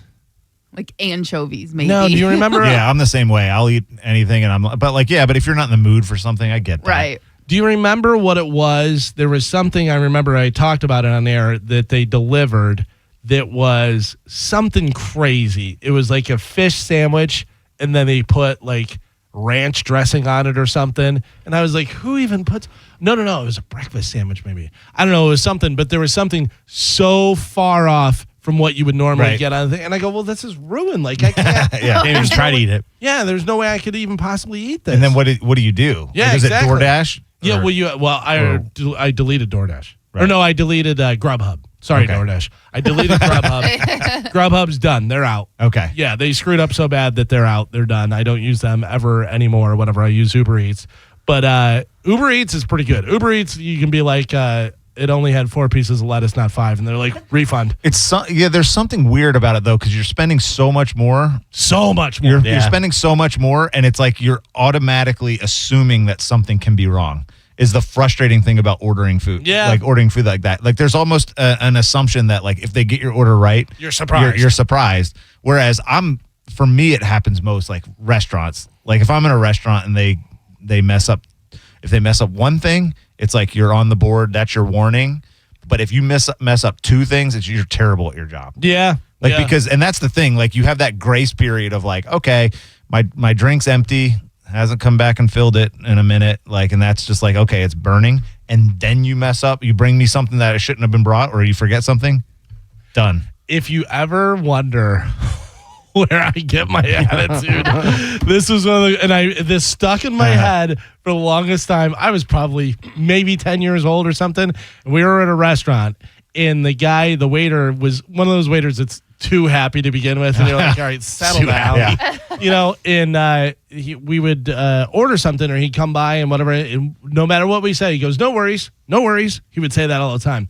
My dad ordered the same thing 3 times, like he wanted a drink for one of us or something, whatever. The guy said, no worries, came back, didn't have it. My dad said also, no worries, he came back to 3rd time, no worries. My dad goes, I am worried. I'm worried because he keeps saying no worries. I am worried. And it was so good. I was like, oh, that's so good. It's funny how you remember stuff like that. Oh, yeah, for Like, sure. My dad's thing was always like a waiter calling him chief or something like that, or boss. He would stop down and be like, boss, like right in front of him, like, chief. And he'd look at me and he'd be like, chief. Okay. One of the biggest things I remember with my dad likes hot stuff. My dad likes his food hot. Yeah.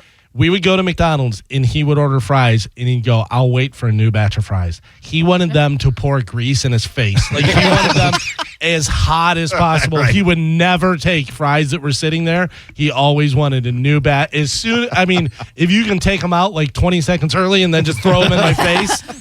My grandparents were the same way, and it didn't matter where we went out to eat. It could be Wendy's, it could be Denny's, it could be Olive Garden. They would always make sure it's hot. Yeah. That's how they would end their order. And Yeah. I was just like, what do you Weird. think? They're just going to bring cold food? But Land before But microwaves. they Used know, to it. Yeah. also they know that, the orders aren't all coming out at the same time. Right. So their order may be sitting there for 4 minutes longer than your order, and getting cold and stuff. Yeah. Yeah. I get it. Yeah. I learned, that's a good one. I also learned that if a place has a bunch of old people in it, it's good food. Yeah. You know what I mean? because they're very particular. Very particular, yeah. Yeah. If you go to a place and it's crowded at like 3:00 and it's all old people, you are in for a good meal. That is going to be good for sure.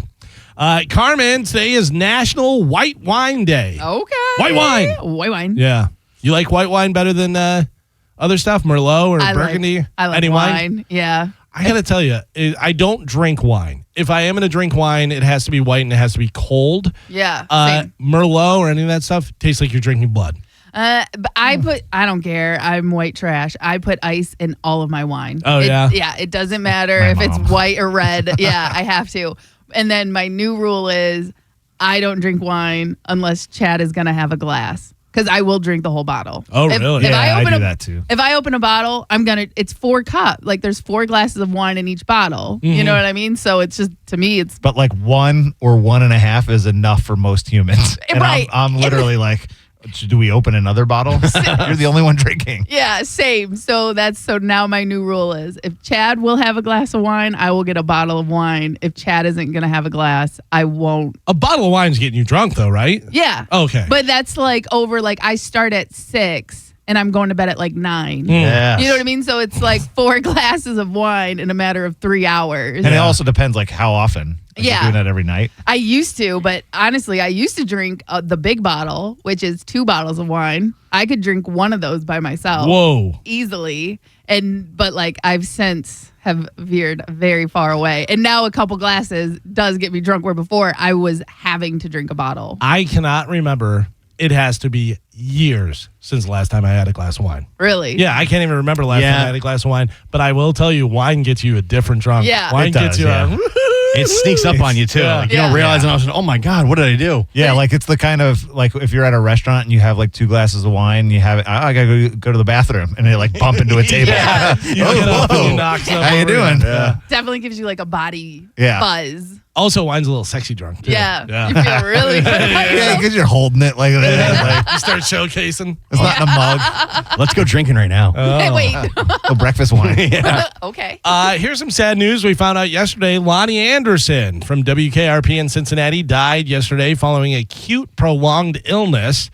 She was 79 years old. I guess it was just like a week before her 80th birthday. She's best known for being on WKRP and for being married to Burt Reynolds. Yep. Which ended in a bad divorce. I remember that was like one of the big first celebrity scandal divorce things that you saw. Yeah. I thought she was already dead. Oh, really? Yeah, when I saw the picture, I was like, I thought she died a year or two ago. Yeah, that could have been one of those ones where you're like not sure, but before my time, like my memory of her was she was always just famous for being hot. Yeah. I know she was an actress and stuff, but she didn't act in anything that I remember. I was just like, oh, the hot blonde lady. yeah, she did a lot of movie of the week stuff and this and that and everything, but WKRP was her big role. Yeah. And she was hot. Yeah, yeah. She was the hot receptionist. Right. Like that's what you knew her from. But so she is Lonnie Anderson, dead at the age of 79. I would think she was older than that because Burt Reynolds was much older, wasn't he? Yeah. He would have been like 100 or something. Plus, I think because Burt Reynolds has been dead for like a long time. I feel Burt Reynolds, I think, has been dead for like 5 years or something. Yeah. No, actually more. 7 years. 7 years. And Burt Reynolds was 82. Oh, wow. Okay. So he would only have been 89. Yeah. Wow. Okay. For some reason, I thought he was in his 90s. Yeah. Now, he looked good up until he died. She, you could tell, did a lot of work and stuff. Right. You know, I mean, obviously, she was much hotter when she was younger, but then you try and hold on to that and get all the different Gotta stuff. let it go. And then I have this one, which you guys may not know this one, but this one hit me hard. And tell me whether any of you even know this song at all.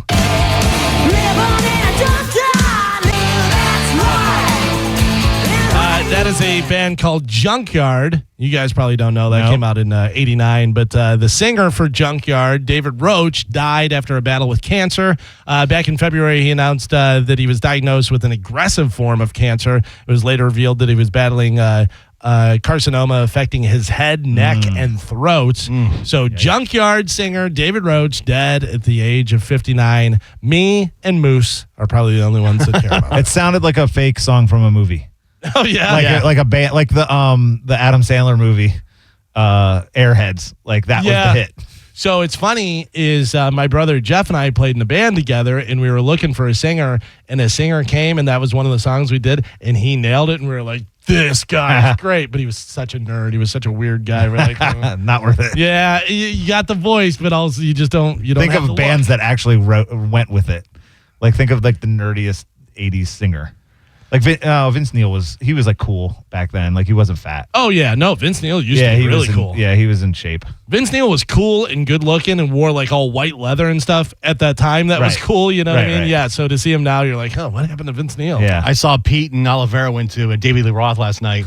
And I saw some clips of him. He sounded good, but man, when he's doing all the weird dances and stuff, he does. As an old man, it looks very, very awkward. Doesn't he have like a cane and stuff too, or something? Like well, he does a lot. He does a lot of stick stuff, and he has swords. Oh no, because he does like some of the different. Because imagine like him being like 23, with like long hair, and he has like swords, and you're like, oh man, like this is kind of weird. I don't think it's very cool, but like it's going with it. But like, man, is that not cool when you're older? I will tell you right now, it was the coolest thing in the world when he was, in his 20s. When he used to be so cool when he'd do the spin kicks and stuff. You're like, oh yeah, my but God, that's different than like a stick. No, but I mean, even the swords and all that stuff back then, like he looked cool doing that. Yeah. Now it's an old man doing it. Yeah, it looked really weird. Magic trick. It is weird, and he's got like he's got a pretty big band because he has like a bunch of backup singers and all that type of stuff. I mean, they sound good. Yeah, though. From the clips I saw, he sounded like David Lee Roth, but the dancing and the way he was moving just looked like this weird old man. You know what you're really getting. Do it. Yeah, you know what you're getting if you're going to David Lee Roth. But I'm thinking like the audience. So you got Pete and Mike there. Imagine like he's still performing to the people that thought it was cool. Right. So like imagine just Pete and Mike waiting for that stick flipping around. Like, listen, more. I used to think it's cool. I don't think it's cool anymore. It looked like once a year we let Grandpa get drunk and he gets up and dances at the family reunion. Also, and I'll have to talk to Olivero about it, but the thing about David Lee Roth is that he doesn't sing the songs anywhere close to how the album is. Like he's way out of time. He's throwing it, and he only like sings half the words and stuff. And I'm like, come on, dude. Yeah, you got to put in the effort and do the thing. Because even when I saw him with Van Halen, their last tour that they did with Van Halen, he was the weak link. He was the one that you were like, a lot of mics to the crowd type stuff. Yeah, but I'd imagine that's you expect that. Yeah. The guy who's singing is going to be the weakest link of the. And then he brought up a board that he put salt on so he could do tap shit. It was like, what is going on? Remember, guys, you thought this was cool. I never thought that was cool. Another singer Jessie J, is facing another health challenge. The 37-year-old singer who underwent surgery for breast cancer 6 weeks ago was hospitalized with an infection. She shared that on her Instagram stories. Has over 1,000 people. Jessie J said that she has a little fluid on her lungs, and although doctors ran a lot of tests, they're still trying to figure out what kind of infection she has. The only thing, the greatest thing. The only thing I know about Jessie J, or else I wouldn't even know who she Shreds. was. That's so good. Have you ever seen that? No. Oh my! So you God. know, Shreds, whenever they have different bands, and they'll have like they do Creed Shreds. Oh yeah. And it's fake. It's somebody else Right. doing it, and they'll show the drums, and it'll and the guitar, and it's like bring, and Herbie's home here. Yeah. It's Jessie J, and she's in studio with someone, and the guitar is out of tune, and it's an acoustic guitar, and it's like chung, chung, It's chung, not going to chung. translate us watching it on air, but at break we have to watch it. And she's It like, is so fun.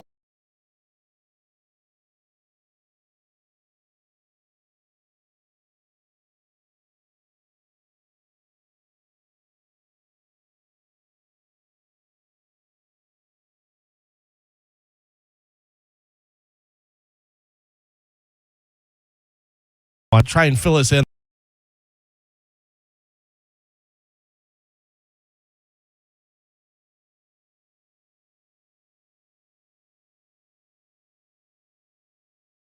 Pain with Sydney Sweeney, saying it's, quote, American Eagle released a statement saying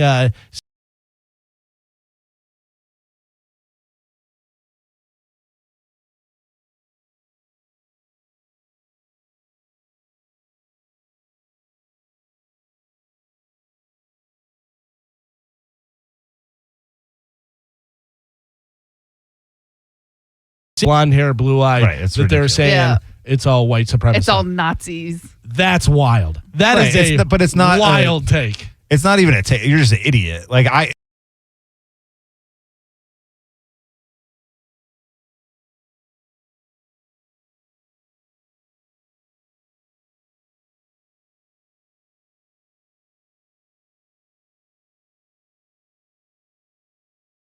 Yeah, instead of jeans, like you wear jeans. Yeah, that's wild. Because I saw it a couple times, and I was like, "Why are they mad at Sydney Sweeney? Right, What's no. going on?" And then I saw that, and you got to be kidding Yeah. me.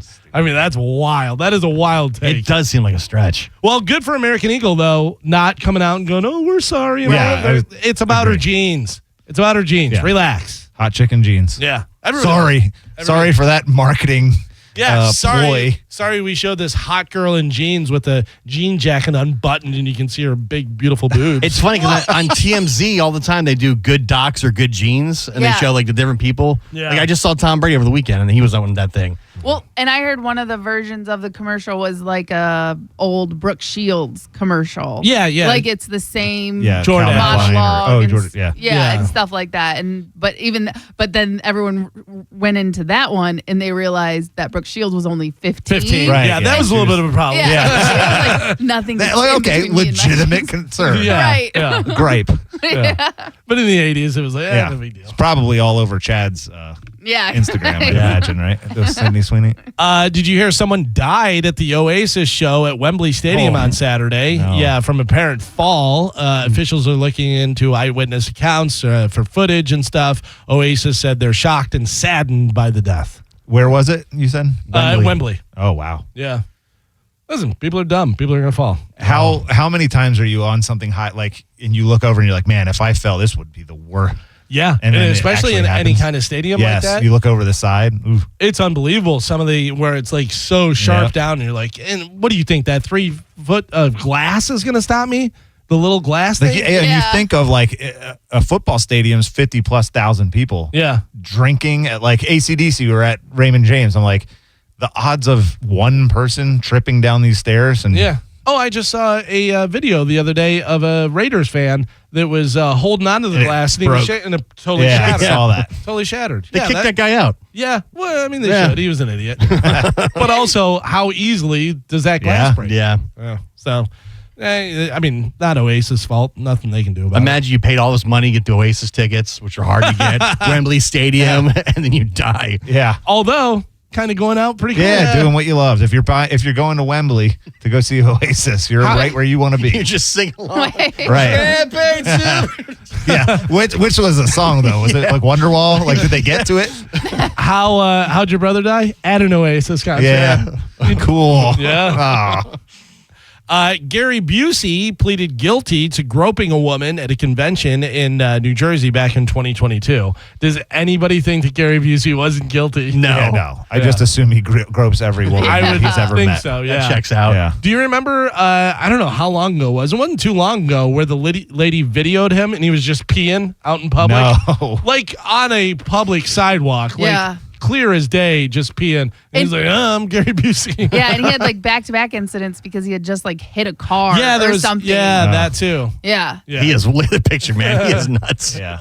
That's probably old too. Yeah, he looks worse now. Well, the crazy thing about Gary Busey is he was in a motorcycle accident and totally smashed his skull and everything because he wasn't wearing a helmet or anything. And he actually was one of the people that fought against helmet laws, like didn't want to be able to wear helmets. And then, obviously the guy's got brain damage. Was he famous by then? I don't remember. Yeah, okay. He was famous. Because I do think of that a lot with him in like Lethal Weapon, or if you watch Point Break, you're like, he seems like a good actor. Like he was a good actor and he was the like Buddy normal. Holly movie. I think he was up for an Academy Award for that. Yeah. Like, you can't picture somebody being that good of an actor and that crazy. Like, I mean, obviously actors could be Sure, eccentric, but I think this was later on where he smashed it, but definitely has brain damage, Anybody watch The Golden Bachelor? No. Anybody watch A Regular Bachelor? No. No. I don't watch any of that stuff. But upcoming Golden Bachelor Mel Owens, who is 66 years old, by the way, has now apologized to the women on his season for saying he didn't want anyone over 60. Oh.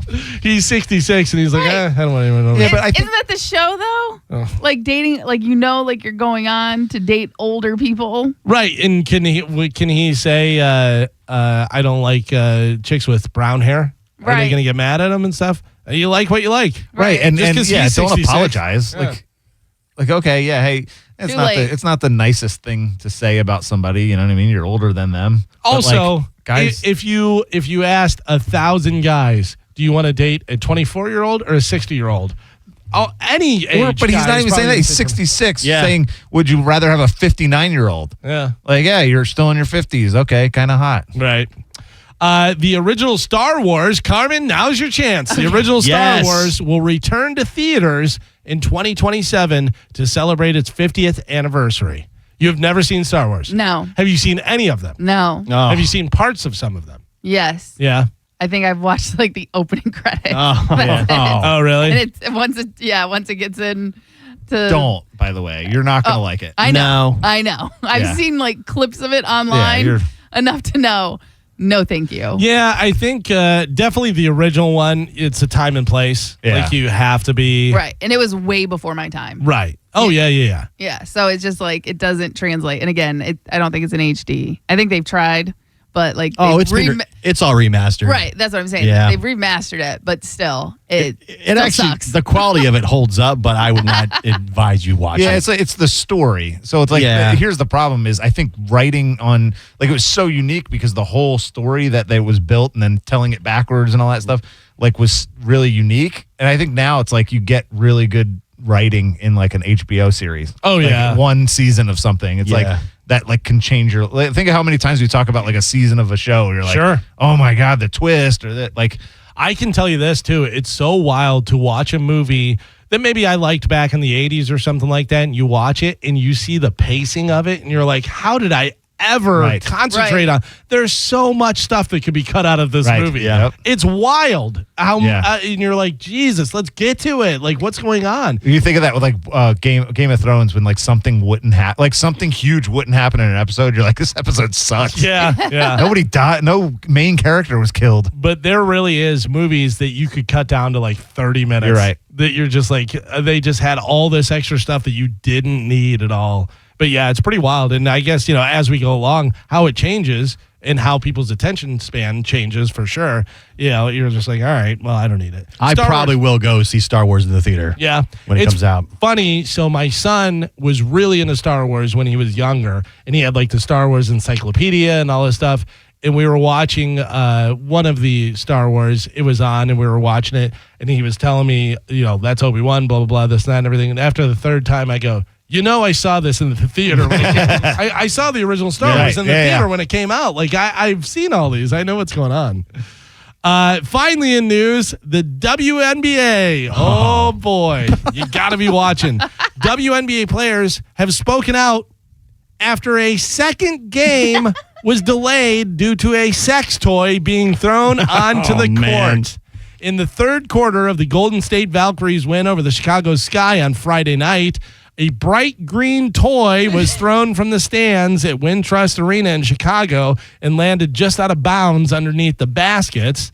The WNBA said Saturday the individual who threw a sex toy onto the court in the Atlanta Dream game earlier in that week was arrested, and any person throwing objects onto the court would be ejected from the arena and face a minimum 1-year ban. You won't be able to see the. They're gonna lose their fan base by being so over the top.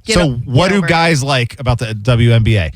Caitlin Clark, everybody hates her. They foul her. They're trying to hinder the best thing to ever happen to WNBA. They didn't vote for her in the All-Star. Like all the other players. Yeah, like you're like, okay, here's you really want to get paid what the men are getting paid. Here is the closest thing you have to a ticket to making you relevant, and you hate it. Right. And then it's like, what else do guys want to see? They want to see dildos on the court. Yeah. And now you're taking that away from them. Just keep shooting yourself in the foot. WNBA. Now, do you think the first guy that threw obviously the second guy threw the dildo out because the first guy did, and it was it was funny. Or are they a group? But do you think the first guy thought, let's see what happens with all these ladies. Let's throw a dildo out there. Totally. What would have been better is if all the girls came out with lime green shoes.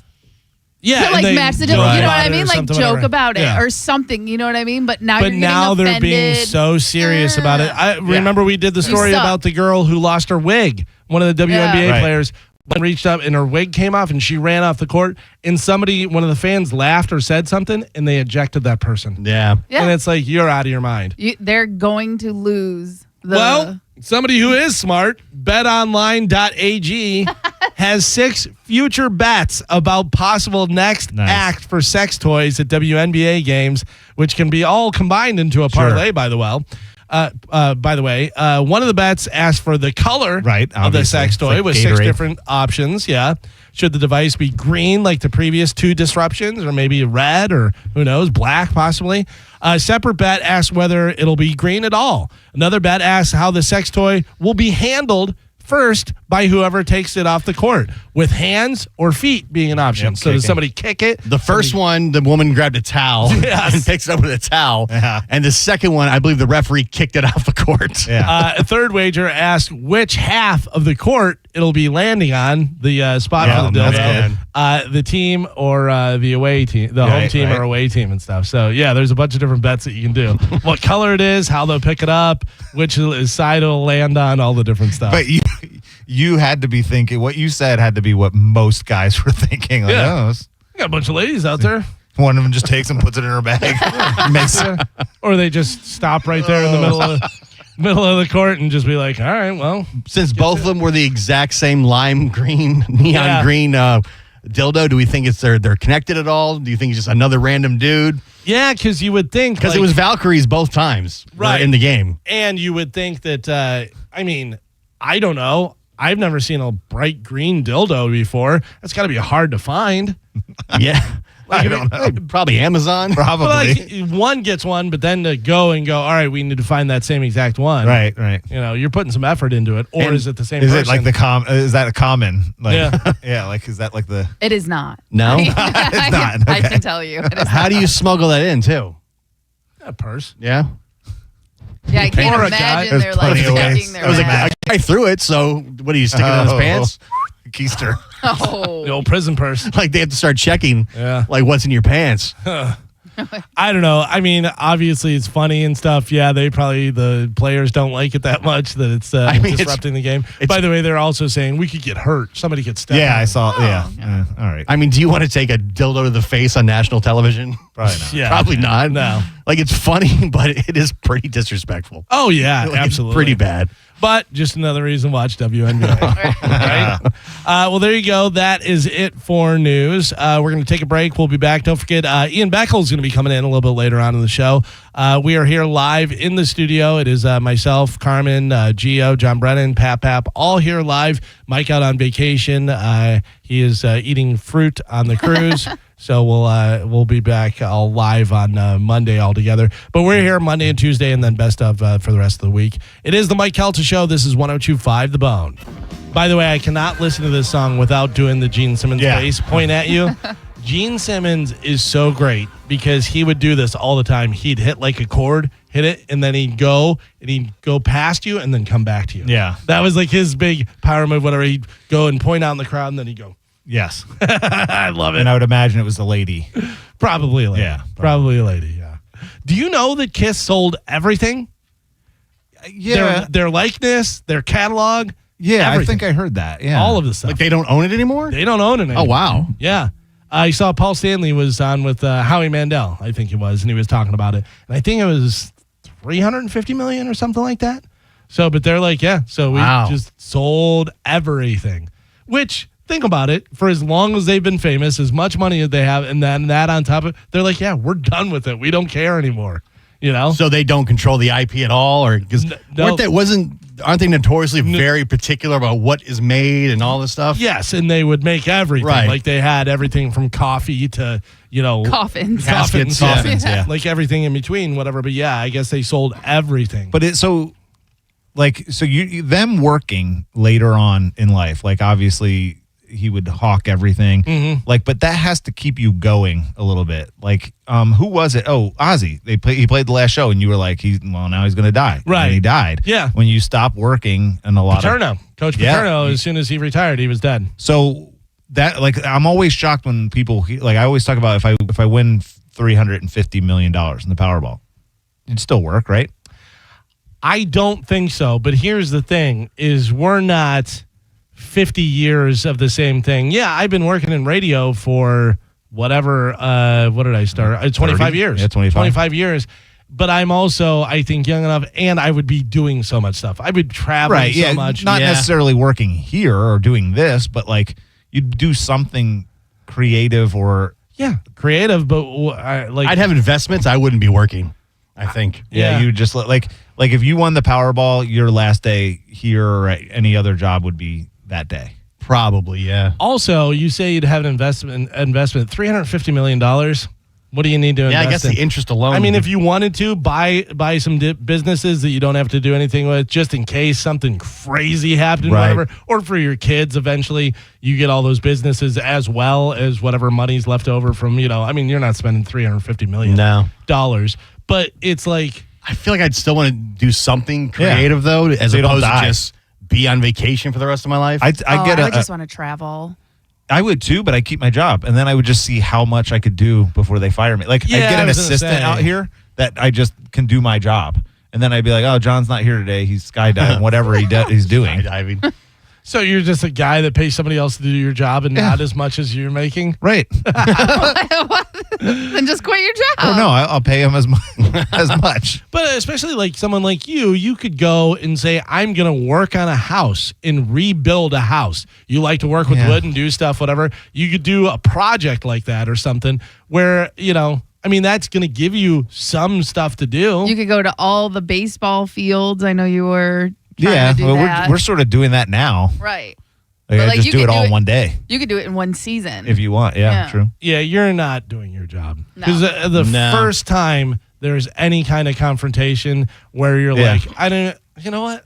Shut up. Yeah. I have $350 million. But then I'd say that, and I would just be like, "I'm going home today. I'm going to one of my homes." Right, and then you're done. They don't have you work here anymore. Yeah. Well, we'll see. No. What if you won like $5 million? Oh, $5 million. I'm not retiring. Yeah, I don't probably. think so either. No, I'm. Oh, really? I'm working. $5 million. $5 million. Then you're talking about investments and stuff. Right. Yeah. Probably But that's- try and make the most of it. That's the thing. You could still retire, but if you made investments or bought a business, like a self-run business. You could spend $5 million in an afternoon. Oh, yeah. You know what I mean? You could if you're an idiot, Yeah. but you could also live the rest of your life on $5 million. Do you think in your lifetime from now until you die, you're going to make $5 million? No. Exactly.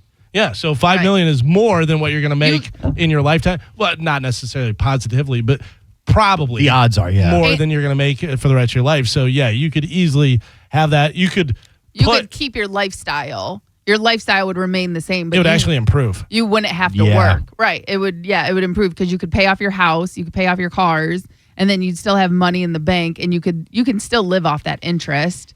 Yeah. Yearly. If you I know? won $5 million tomorrow, I'm retired at that point, I think. Probably. Yeah. Yeah. You know? Just hanging Yeah. out. Is there a level of because what I would do is I'd keep working and I would just know I'd have the peace of mind to know you don't ever have to worry. With $5 million. Yeah, but then as soon as you have to put out a fire at work or something, like, what am Yeah. I doing? Why am I dealing with this when I Right. could just be on the beach right now or traveling? John, Yeah, I also feel like you needing money makes you better. Like, not that you're like you it makes you wouldn't- work harder. Yeah, drive. well, and it also makes you more creative. Like, it gives you an edge that you probably wouldn't have if you were set for life. I don't know. I think you know. I think you have enough experience where you know what the worth of a dollar is. You know what I mean? So listen, there's a lot of people like Gio said could spend $5 million in the afternoon, and those people, it's that rich dad poor dad thing. There's certain people that you could give them $100 million and they're going to be broke again. Right. Because they have the That's mindset amazing of a to me. broke person. Yeah. But they have that mindset and they don't know anything about money. They never were taught about money. I grew up, my dad taught me a lot about money. You know what I mean? Like my dad was very frugal. Not very frugal, but at a point, like I remember there was a day. So all of us had soccer shoes and we had motorcycles, and we had snowmobiles and all this stuff and everything up until our teens. And then I think my dad said, hey, I got to retire one day. We're not doing that anymore. Right. And not like we had everything we still needed, but it wasn't crazy like it was when we were younger. It was, I'm going to retire one day, so I want to start pulling back a little bit. He wasn't going crazy with his money. My son's 19 now, and he's been making money, and I've been pulling back a lot. Yeah. Like a lot of times, like, we'll go out to eat, and he just pays for himself. Yeah. Like that's just started to become a thing. Not all the time, but every once in a while, he just pays for himself. My dad started making me pay for my own stuff when I was 17. So And Carmen, how good are you with money? You're pretty good with money. Yes. You know what I mean? Yeah. Like you have always been pretty smart with money and not overspending and going crazy and stuff. I've said it a million times. If my wife was in charge of finances, we would be broke and out of our house within a month. She would want to buy all the shoes and purses and go to the Hard Rock every day. That's you know how, what I mean? That's how Chad is. He's like, what game can I buy? What other little technology can I buy? And he's talking about money that he hasn't even made yet. Yeah. You know what I mean? He's like, oh, I'm going to get this check on this date. So on that date, I'm going to buy this video game. And I'm like, no. I've never been like that. I even remember like working at a crappy job in high school and being like, get like a $350 paycheck. And it's like, people can look at that and be like, what am I buying for $350? Yeah, no. I'm like, how can I save stretch this? How can I make this last? How can I stretch this? So I'm going to drink at home before I go out. And then I'm going to dress super slutty so guys will buy me a drink. I do that too. And then, same. And then all I have to do is pay for my taxi. That's it. But like if I had to pay for like all of my own stuff, I wasn't going out. Yeah. You know what I mean? Like I always weighed out the options. But I also am a person that likes to do stuff. I remember whenever I was younger, my brother Tim said to me, he goes, what are you going to Mexico and spending all your money? And does that go? Because it's fun. Yeah. Like you got to spend some of the experience. money. You can't just save it all your entire life. The older I get, experiences to me are more worth money than buying like things. Right. Like, material things. But you got to spend some money to do those experiences and stuff. But yeah, if it's crazy, That's whatever. what you're working for. Like Scotty Scheffler, like where he was talking about like, I like golf, okay. Like after he wins because he's like, I want to go spend time with my family. Oh, Tom Brady was like offended by that. Right, He yeah, said I he was saw that. cra- That's yeah, why- he said he was that's where crazy. it came up. Yeah. He's like, this is Which why he'll is never so be weird. great. Yeah. Meanwhile, he's winning every single tournament, and he like, and also like, who wins? The guy who's like telling him he's not great, or the guy who's like totally comfortable living his life how he wants to? And also, Tom Brady, your wife left you and Right, got pregnant within 2 months. Yeah. What kind of life is that? Sure. I think Tom Brady thinks his way was the only way. Right. And that's Yeah. not necessarily the case. Well, and Jordan's probably like that. A lot of those guys Yeah. are I don't similar. think you're like, they're absolutely right. They are the greatest and they're great champions, but like I don't think any of them are probably happy.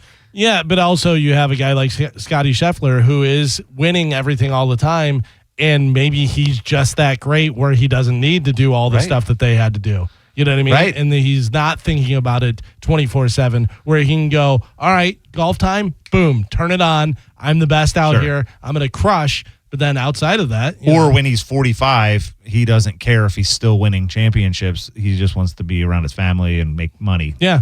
And he has, Enough to- $500 million in the bank. Yeah. And he's There like, you yeah, go. that's fine. Yeah. That's more than enough. You're right. You got me. Yeah. I'm not one of the greats. Don't Yeah. care. Yeah, I don't know. That's pretty wild.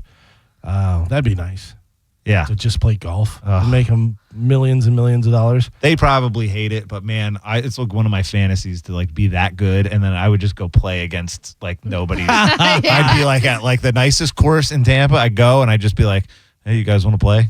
I wouldn't even do it for money. I would just do it to shock Impress people, them. to belittle Yeah. like other men. or just to be like added on as a third. Or- Yeah.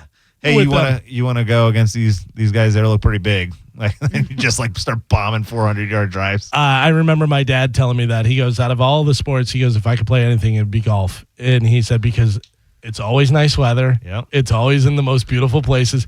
Nobody's ever tackling you. Right? You know, You could do it you can do it longer than you do any other sport. so much basically. longer. Yeah. Yeah. I wish I would have like got into golf and stuck with it younger. Because Yeah. my grandparents put me in lessons, and then I was on the high school golf team, even though I didn't like go to any meets. But I just never got into it until late, like a few years ago. Yeah, it's funny because we lived right by a golf course, so we used to go and play the back nine all the time, and it was a nice golf course. Right. And we could play whatever, but I never, was into it where I was like, all right, got to do this, and never played on any school team. or anything. Wasn't Chad trying to go pro golf Yeah. for a while? Yeah. That was the See, thing. that's like if I'm him, I'm playing like every weekend against other people and beating them. And he was doing tournaments and stuff like that, like in the area. Right. But tournaments, they would cost anywhere from like 80 to 150 to enter. But you would get to go to like private courses and stuff. And every time he went, he was just like realized how much you had. You couldn't have a bad shot. Right. You couldn't Yeah, have that's one right. missed putt because like the people that are on his like doing it, they've also been doing it since they were in high school. That's the thing too. They always talk about levels. There's levels to Yes. this stuff. Whenever you say Jake Paul gonna fight whatever, I go, yeah, but if he fights Canelo Alvarez, Right. there's levels to this. There's a whole different thing. Whatever. When we had what's his name that was here, David, the pitcher. Wells. David Wells. Yeah, I couldn't think of his last name. When he was here, just seeing him, how many years retired? Oh. how Effortless. easily Yeah. he threw that ball, Yeah. and the sound that it made coming out of his Yep. hand, and how accurate he Yeah. was and stuff. And it was like, it was mind blowing. It was unbelievable. And that's the thing, like Chad against his friends or against the Exactly. like anybody else, like his drive, everyone is impressed because he can hit it over 250, like 300 yards. I don't know what's impressive. I think I That's hit pretty 250, but he can hit really far. You know what I mean? And everyone's like, oh man, like, and you're like, oh yeah, he's good. Okay, yeah, let's try and do something more with this. Everybody else. And then you go against someone that's been playing since they were in high school. You're like, oh yeah, you should just stick playing against my grandpa. When you move up to that next level, everybody else can do that. Yes. And you're the shortest drive now. Yeah. You know what I mean? Right. And it's just absolutely wild. Yeah. Yeah.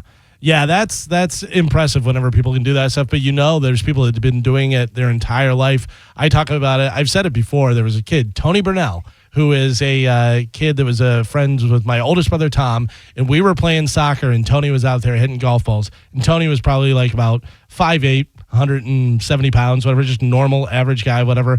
And he was swinging the golf club so easy. And the ball was flying. And I was like, how are you hit? I go, you're not even look like you're hitting it hard. And he goes, good contact.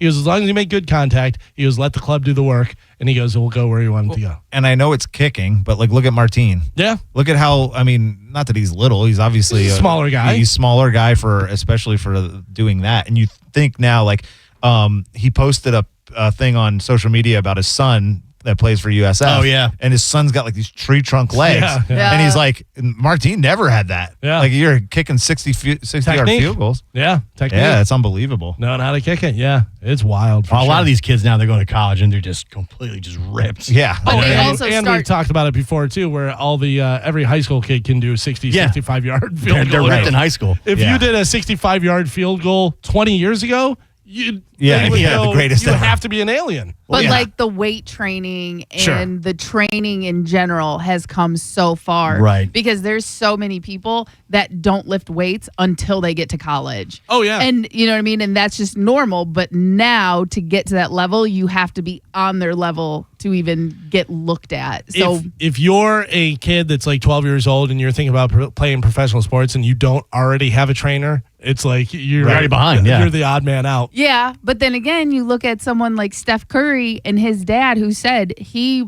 did not let them play basketball year round. They didn't play AAU. They Right. didn't play travel leagues. He made them play different sports every season. And it wasn't until his senior year or until college that he, Right.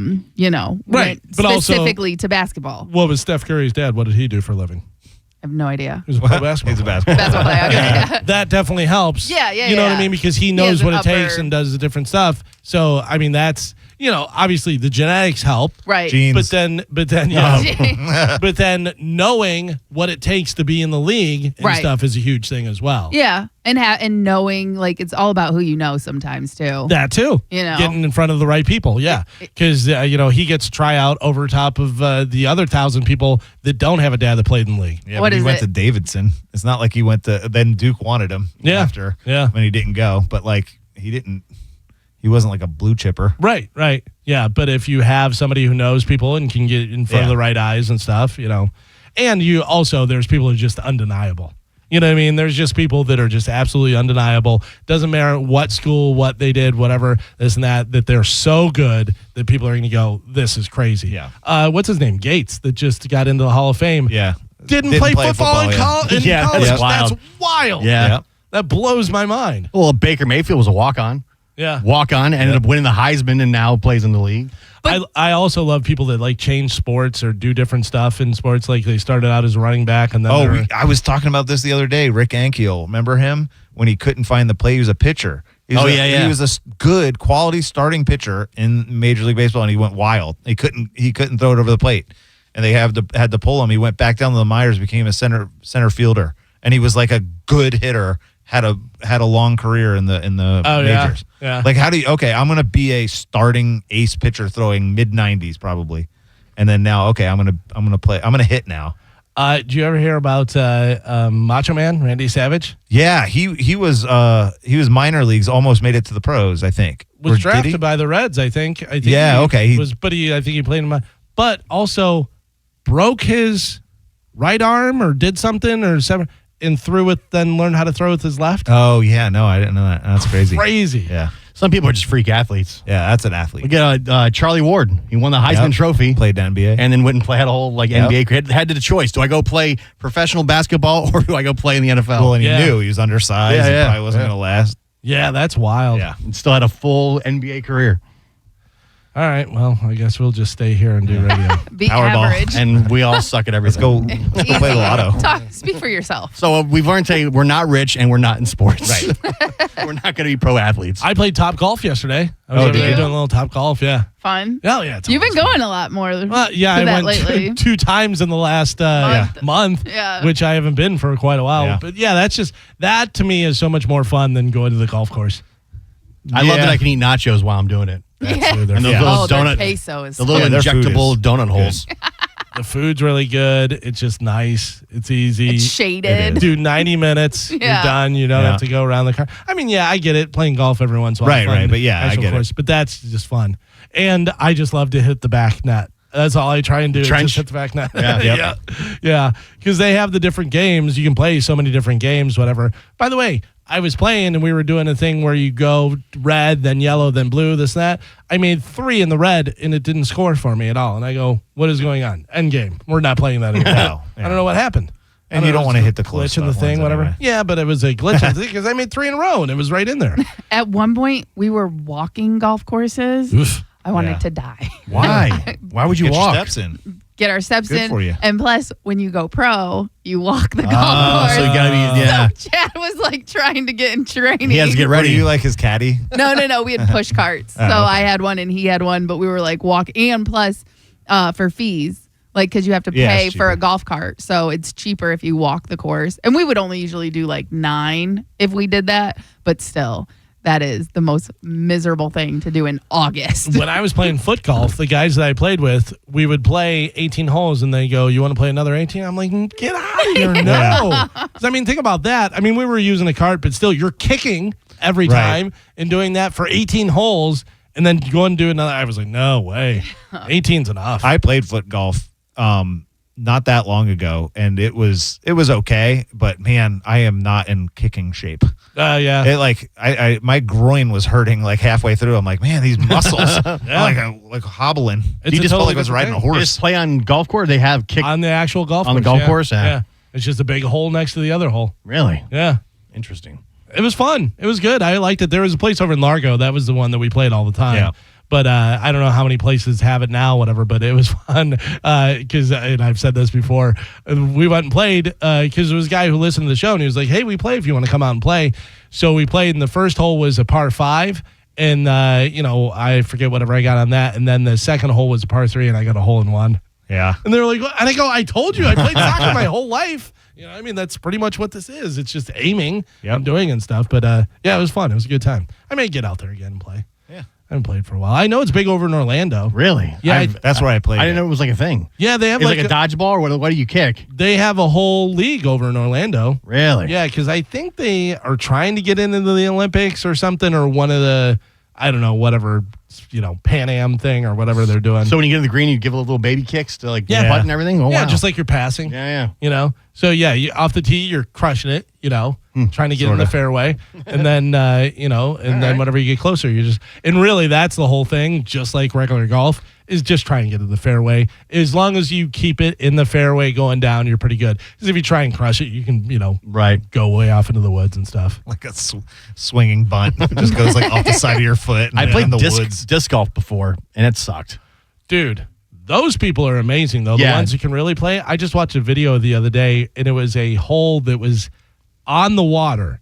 There was like a walkway out to the hole. Yeah. So the hole is a thing that has chains that catches the frisbee in there.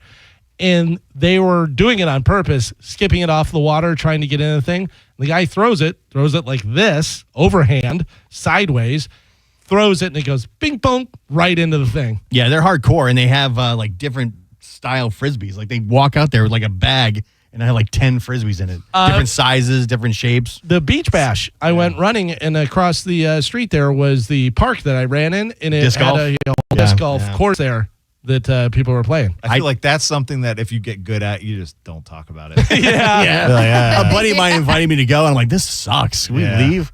Yeah, because you imagine there's probably not a lot of money in it. Right. No, know? it's- you do it like for the first time and you're really good and you're like, it's like don't tell anybody. They're hardcore though. Like if you're Yeah, an I don't need to- outsider, like you're spotted immediately, and they frown upon you. Yeah. Like you're not cool. I Dude, get you're it. so good. You can make tens of dollars No, doing no, it. yeah. Pass. All right, let's take a break. It is the Mike Calta Show. This is 102.5 The Bone. It is Galvin, Carmen, Gio, Pap, John Brennan, and now Ian Beckles. Morning. Got the whole crew in here. Mike Oliveira was just in here, gave us a report about going to see David Lee Roth over at the Hard Rock the other night. I said, how was it? And he goes, it was David Lee Roth. And I go, exactly. All right. No, he said it was good. David Lee Roth's got to be close in his late 70s or whatever. That's not something you wanted to go see, or would have gone, or if it's Sunday night. If it was a Friday or Saturday, maybe. Yeah. The only thing that takes me out with David Lee Roth is that he never sings it close to how it is on the Right. record or anything like that. Which it doesn't have to be exact. You're doing it live. You're doing it, but it's always kind of weird and stuff. Because the Hard Rock, it's a little bit smaller venue. Oh, to it's cool. See somebody that's big. I saw Jason Bottom's Led Zeppelin evening over there, and it's great. I've seen a few different shows over there. It's fun. That's a great venue for it and stuff. And they get huge names. Yeah. I mean, they get huge names. Over That's there. where I saw Limp Bizkit. Yeah, It was huge. It was But great. I mean, Sting was over there, and Rod Stewart, and all kind of people I saw David Lee Roth at Amelie, and I'm a David Lee Roth with fan. Van Halen. Yes. the last tour that they did. No, I don't think he wasn't with Van Halen. Oh, okay. And I remember just thinking, I didn't know he was gay. It's very flamboyant. Like he has boas and it was artistic. Well, But there's not a what I lot. expected. There's a lot of people that suspect that of him. You know, it's funny because he's the quintessential front man. Like he's the front man Correct. that everybody kind of, it's Robert Plant, David Lee Roth. There's that style. And he was always, about the ladies and all the different stuff. But there's a lot of people that think Dave's gay. Well, if he's quintessential, then how can Sammy Hagar do such a good job? Because nobody could jump in with Led Zeppelin. Front man. Sammy Hagar, I think, technically is a better singer than David Lee Roth. So he wasn't the front man in Van Halen? Oh, no. He's a Okay. front man. He's a great front man. But I'm saying that he was like David Lee Roth was the prototype. Okay. Like you had Robert Plant that was kind of the prototype. Like he was the golden god. He was that. But then whenever you got into more of the glam, the Charisma. spinning kicks, and all that stuff, and the funny stuff in between the songs and the way he talks and everything, I thought that was much more David Lee Roth. You look in the 80s. Every singer for every hair band was trying to be David Lee Roth. Correct. You know what I mean? That type of thing. Sammy Hagar, fantastic. By the way, to this day, still fantastic. And I see Sammy anytime I can see him. Technically, I think the better singer. But if I'm picking Van Halen, I'm picking with David Lee Roth. I just like that sound better, that raw guitar. I was just listening the other day to I'm on Fire. The fact that they would have the band in the recording and for the guitar solo, it was just drums and bass. They didn't even dub another guitar in. It would just be drums and bass with his solo over top of it. I love that. That's my favorite. Very few bands have two different singers that you can even have a debate. Oh, yeah. I think that might be the only one. AC/DC, Bon Scott, Yeah. Brian Johnson. Yeah. I mean, both had great stuff. Correct. Both had great stuff. But not known to be singers, though. Which is funny because whenever David Lee Roth left and Sammy Hagar, there was a few other people that they talked to. One of them being Daryl Hall. Daryl Hall with Van Halen. Also, Patti Smythe from Vandal. They talked about her being the singer. Yeah, so there was a few different ones. But then Sammy, do you know how Sammy got the job? How that came about? It's like a car thing. It was a car thing, Yeah. yeah. So there was a guy, and I'm going to say Enzo. I don't know if that's the right name, but he was the guy who worked on all the, really nice Ferraris and Lamborghinis and all that stuff. Sammy brought his car in, and he was like, "Whose is that?" And he goes, "Oh, that's Eddie Van Halen." And he was like, "Oh, that's nice, blah, blah." And he goes, "Hey, they're looking for a singer for their band." He goes, "You should call him." And he was like, "You have his number?" And he was like, "Yeah." So he got his number, called him, and he was like, "Yeah, dude, come up and jam and this and that." And he said, as soon as they started jam, they were doing like covers and stuff, and they were like hair standing up on his arm. He was like, "This is great." How did he not know they were looking for? Well, I don't know whether he might didn't have. know, but Sammy had a solo career, and Sammy. No, yeah. Sammy even said, he goes, I left Montrose, and then it was Sammy Hagar, and he goes, then I was doing well, and he goes, and I just got off a tour and doing my stuff, whatever, and he goes, I didn't know whether I wanted to be in a band or whether I wanted to be Sammy Hagar, and then they do what I say, kind of thing, whatever. To be in a band, obviously, he found out is difficult, for some people. So the situation, became what it was and stuff. But yeah, I mean, Did David Lee Roth have any like high profile women? Like you don't hear that. No. Like when you said that and then you mentioned it, I was like, well, no, because he was married or because he and it's like I know nothing about him with a lady. yeah. Not a celebrity like Eddie was with Valerie Bertinelli. Right. Normally you whatever. think of Tommy Lee or Right, like that type of Heather thing. Locklear's. Not that I'm aware of.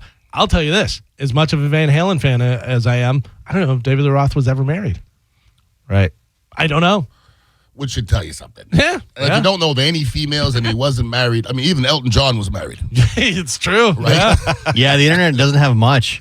Yeah. Talks about a Japanese woman that he is in a relationship with now, I guess. Yeah, which is a funny thing. That's another thing about David Lee Roth is he has like full like tuxedo tattoos.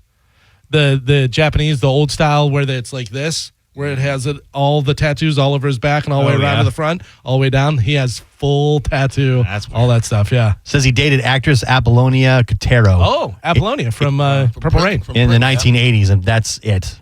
Yeah, that's right. I did hear about that. God, she was gorgeous. Yeah, she was. Everybody involved with Prince was gorgeous. Every female. Yeah, pretty much. Mm-hmm. Yeah, but so, who knows whether David Lee Roth is or Who'd not. have thought, like, David Lee Roth, ladies' man, potential, and then Prince. Yeah.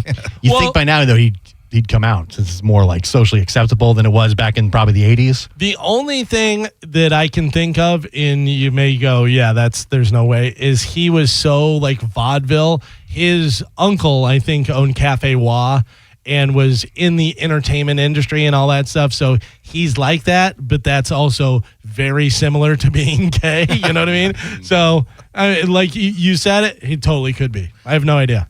We know people, I think we all know some people that are even in their 60s that still haven't told people around them, some people around them, that they're gay. Yeah. That's a fact. I know some.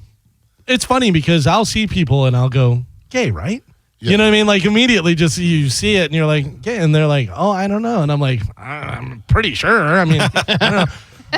When Liberace used to be on TV playing and winking at girls and they'd be swooning and stuff. And it was like, it's Liberace. My dad talks, he's like, the craziest story. My grandfather, who I never met, loved Liberace. Yeah. But if he knew, my dad's like, yeah, if he knew he was gay, he wouldn't. Like, if he knew he was gay. But that sounds crazy. But I thought, like when I was 12, 13, 15 in there, everybody around me, especially in the music industry, was gay. And I didn't know Freddie Mercury was gay.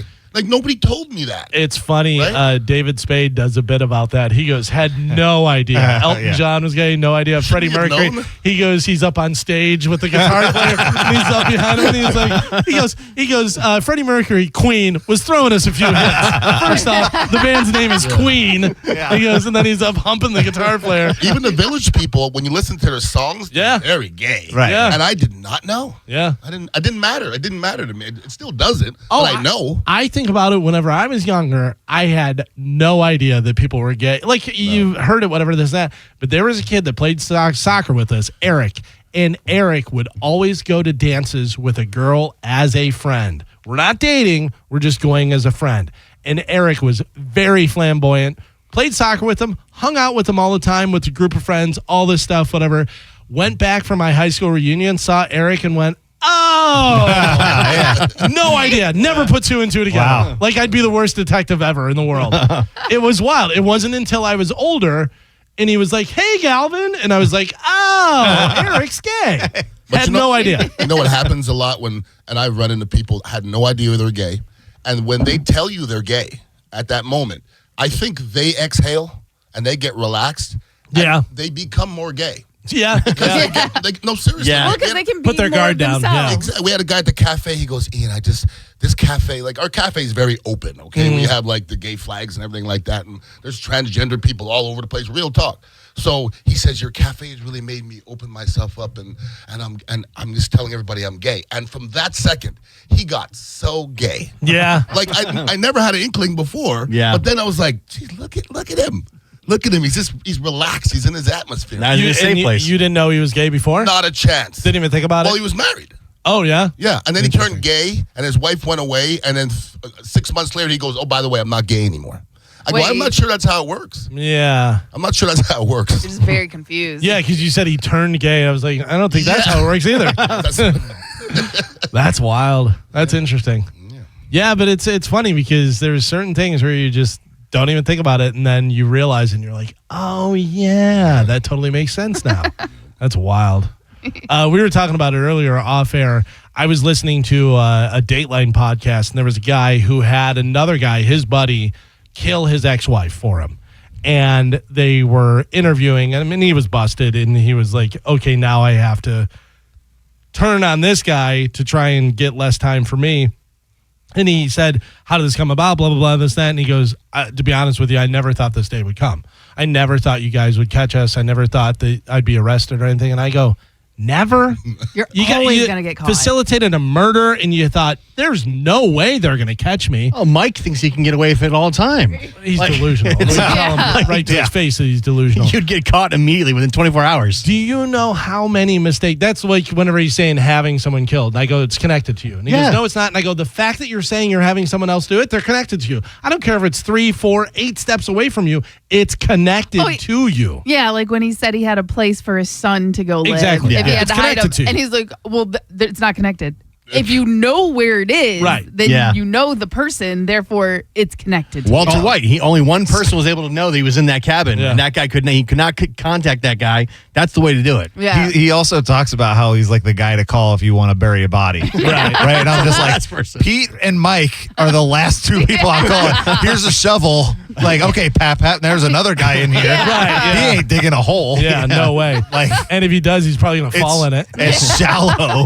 It's not, a lot of mistakes would be made. Yeah. Well, they say, like in crimes, I don't know whether it's just murder or any crime or whatever, that you make 30 mistakes. On average, people make 30 mistakes. And it's also, we talked about it earlier. I don't know if you're listening on your way in about levels in sports and stuff. Oh, yeah. There's levels in everything. A detective, it's not their first day. You know what I mean? Right. And they get that a lot where people think that they're going to outsmart a detective. You leaning in. You crossing your arms. All of it. All that body language that you do. They are trained to learn all that stuff and to know what's going on. There was literally a video that I watched. You've probably seen it because you watch interrogation stuff. Yeah. There's an interrogation tactic where when someone is talking to you and you know that they're lying, the guy goes like this and does a bullwinkle thing. The detective does. Yeah. And the guy looks at him, and the guy's so confused, and he changes his course and starts talking and telling him the truth. Because it's just so out of left field. It throws your brain. That like hits the factory reset. Yeah, you would think, okay, well, that's crazy. Yeah, but it works. You know what I mean? And they're trained for all that. And a lot of people don't know about levels until you run into that level. Okay. Yeah. I played at a level, didn't get much higher. Okay? No. So the people underneath thought they were. The people underneath thought they were too. Sure. Until they ran into the next level. Okay? Right. And what you guys were talking about sports, I disagree with some of the things you were saying. About? You were saying, well, now these days, if you don't have a personal trainer, blah, blah, blah. That ain't it, okay? Oh, no. I'm not saying that it's possible for you to get the league and do that stuff. I'm saying that that's the norm now. Where when I was a kid, nobody had a personal trainer. You just went out and practiced and did as much. I don't think it's the norm, though. I think you hear those stories, but most of the kids that make it to professional sports were born that way, okay? If I give you a line of 100 kids at 12 years old, and you say which ones have the ability to make it to the NFL, the ones you sweep off to the side, they have no chance. Yeah. They have no chance. So you can take as much personal training as you want. Like, not everybody, you can lift as much weight as you want and not have shoulders this wide or arms this. I didn't even work that. I did work hard, but I'm blessed to have big muscles, and I didn't work for that, okay? Right. You guys can work as hard as you want, and you can't get these muscles, okay? It's Or not, your size. Or the size, okay? I say that a lot. You don't have the potential, like, if I was a great lineman, if you say, Ian, become a wide receiver, I can't run a 4.3. I don't have the ability. So the personal, DeMar Dotson, remember DeMar Dotson, our tackle? He didn't play football until the senior year in high school, and he had one more year of eligibility. Come play football. Then he played 14 years in the league. You said the size, yeah. But he's 6'9". Right. With these long arms, you can't teach that. All our kids, one of our good linemen last year, Josh, was our center, okay? Didn't have the ability, okay?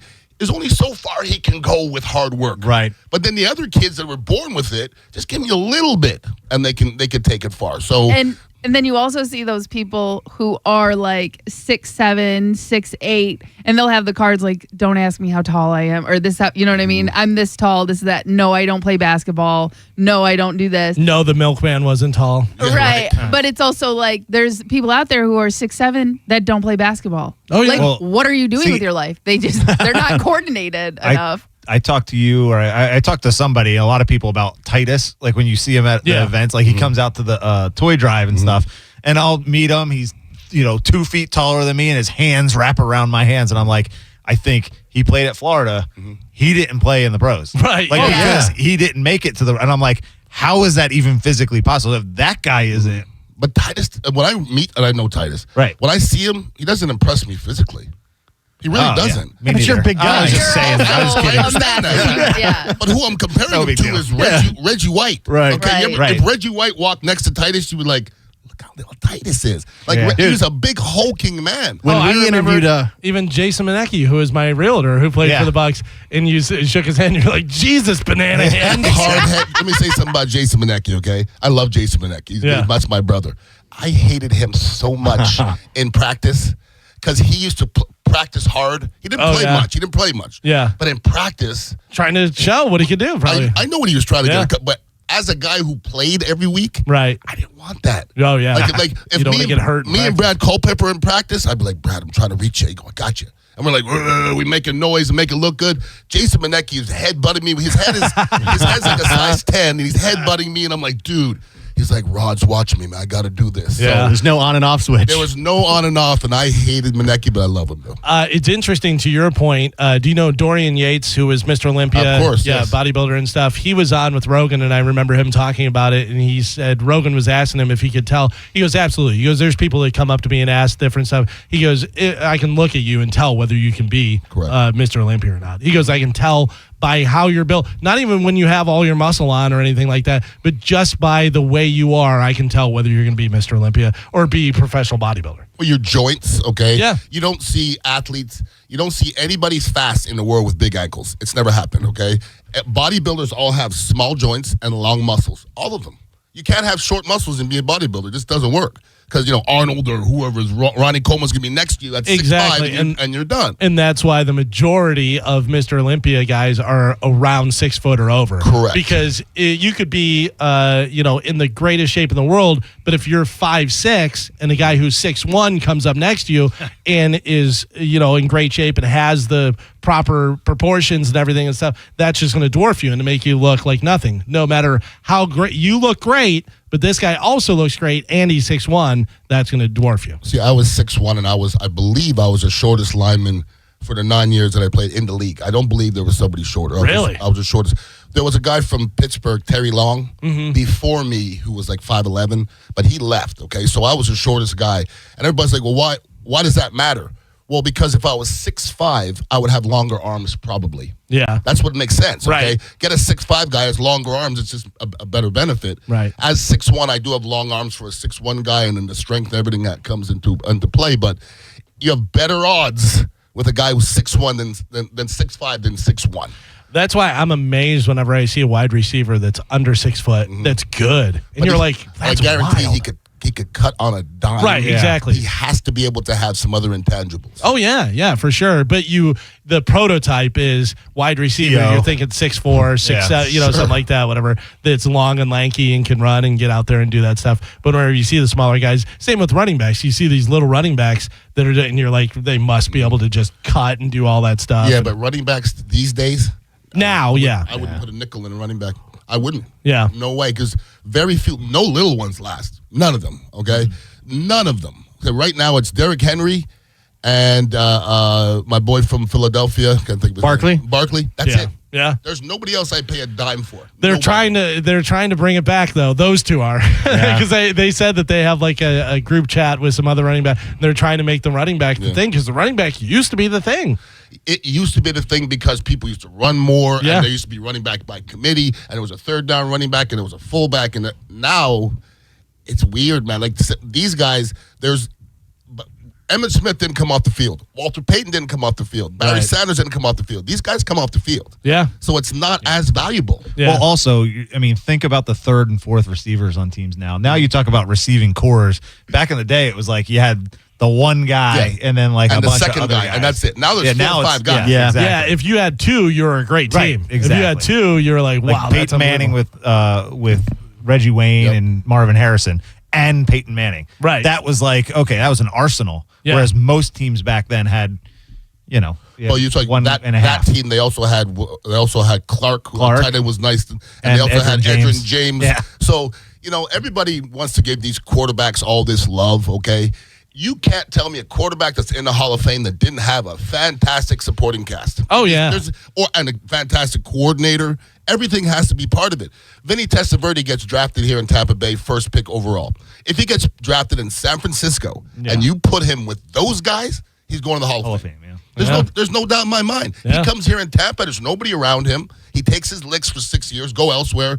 Vinny had the ability to be a Hall of Fame quarterback. He was just never in the situation early enough in his career. Right. And, talking about levels and stuff is you see guys that maybe, backed up in the corner in the NFL or, didn't play that much, maybe played 2 years, could still throw the ball and make a hole in your chest. But they all can. I'm telling you, they all can. Yeah. If you get to the NFL and you're spinning that ball, every one of them is going to impress you. I could take you to Plant High School and show you some guys that can make every throw. Yeah. It just doesn't mean you can play at a certain level, though. Sure. Yeah. We were talking about it the other day. I saw a commercial with Phil Simms where he is some vitamin thing, whatever, and they have in the commercial him out there throwing whatever at his age now, which he's got to be 70 something, whatever. And I was like, Phil Simms can still throw the ball. It's wild. You got to be able to process the information though quickly.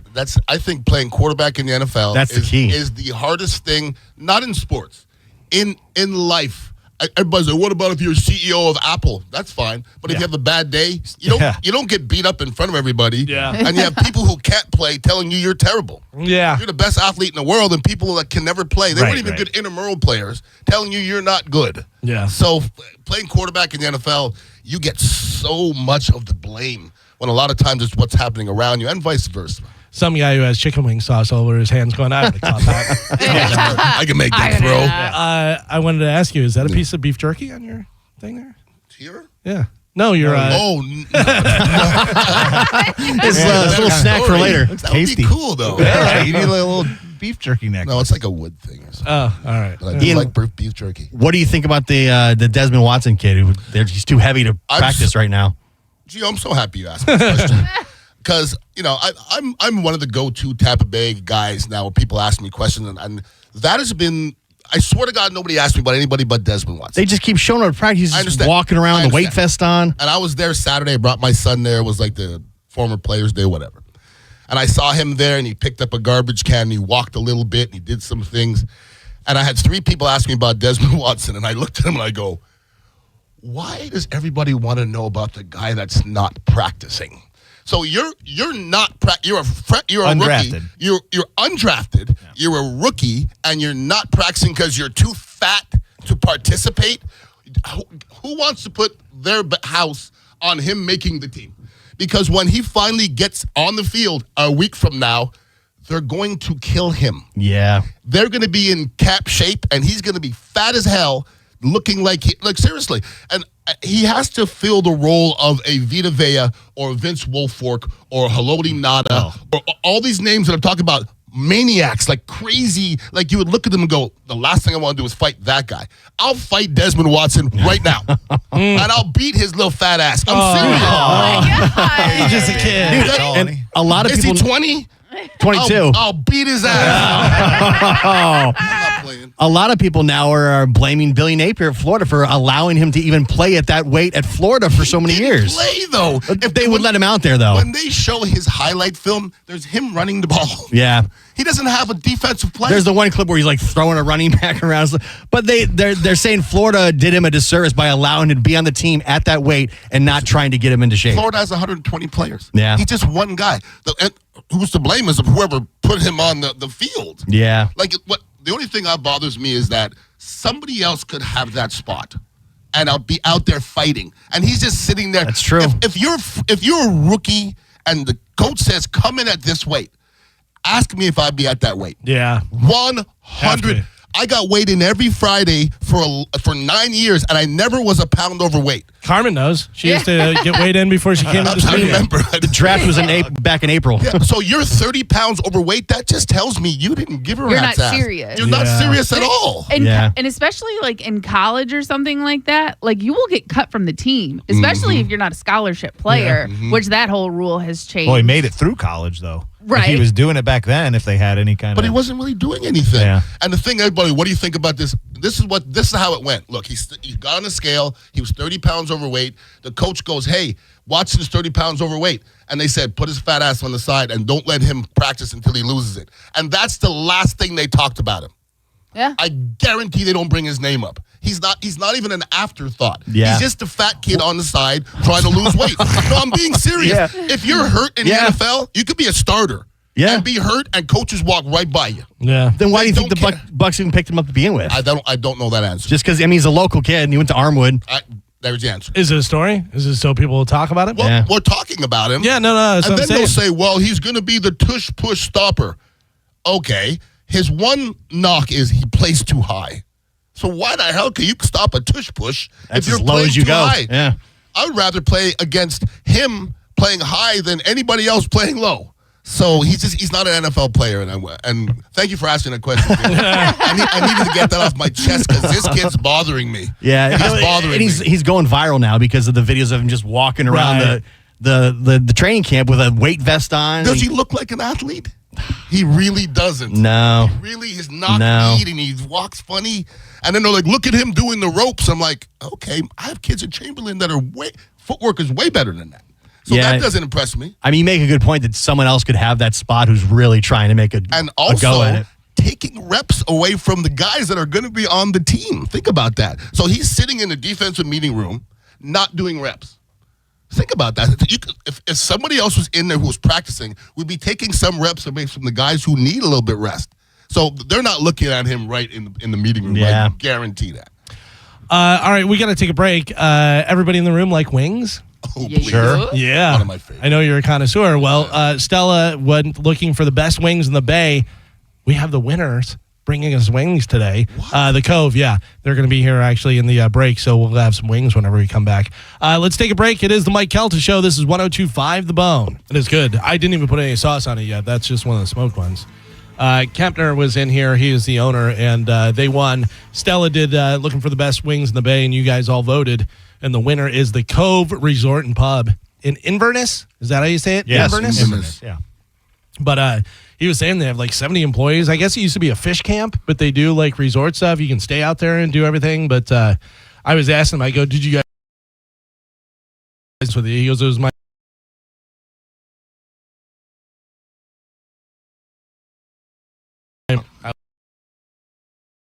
I was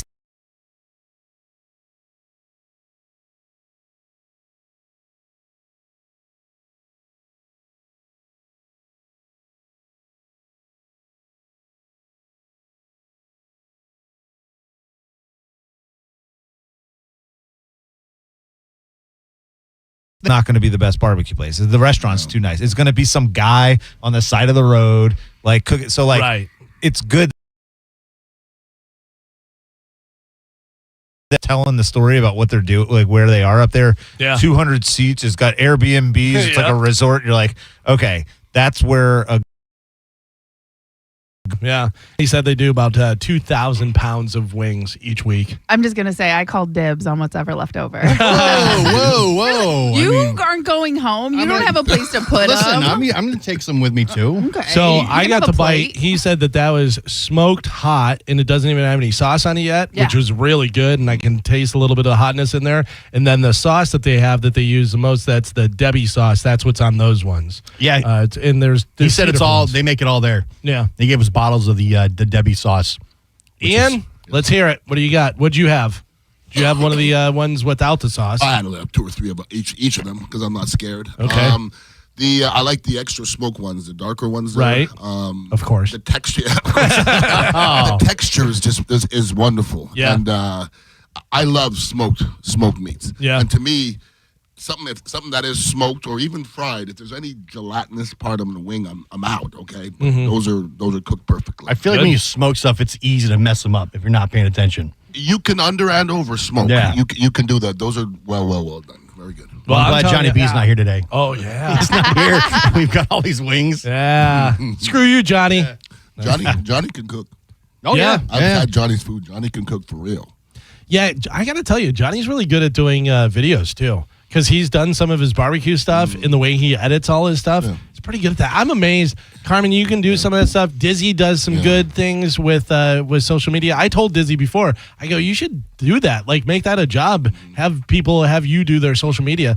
I learn some of the stuff, but like you, Gio also. Yeah. Gio, you'll do like the guest who's coming up and those things, whatever. I couldn't put those together. I just don't know how. Yeah. I just don't know how to do those. I have a team around me.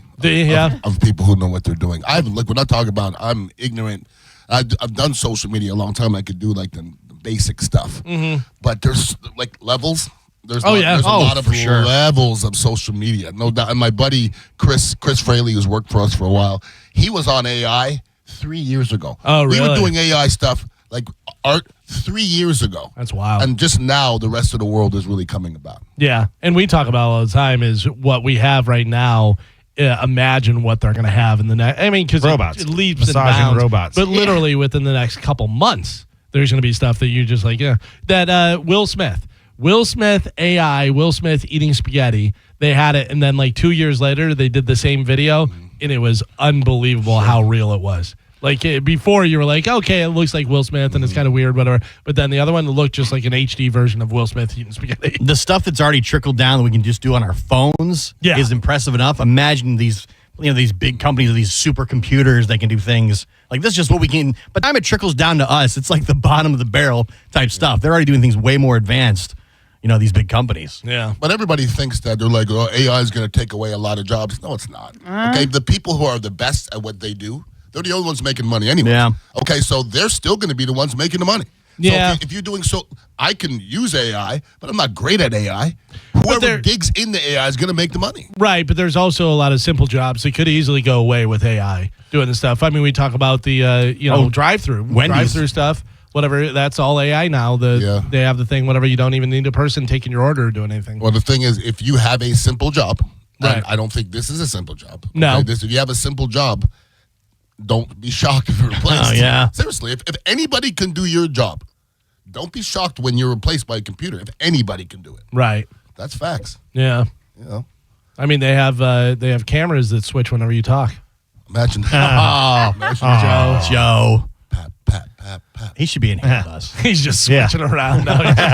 He just showed They can't switch that fast, can they, Joe? That's hilarious. Well, if you want some of these wings, it's the Cove Resort and Pub. It's in Inverness. It's 1240.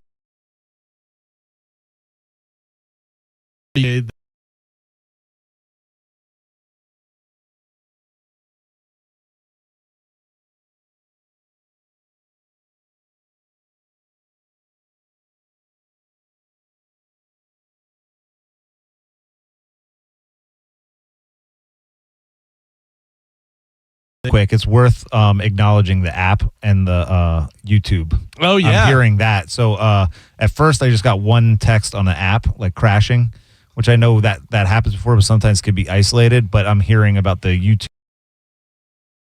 Just our people know about it. They're working on it. Yeah, that's what I told people that were hitting me up on the DMs. And stuff.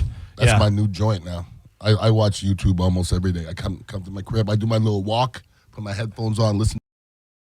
And you guys are on their TV. By the way, speaking of your walk, how is it so cool that you're friends with the dolphin? Me and Francois.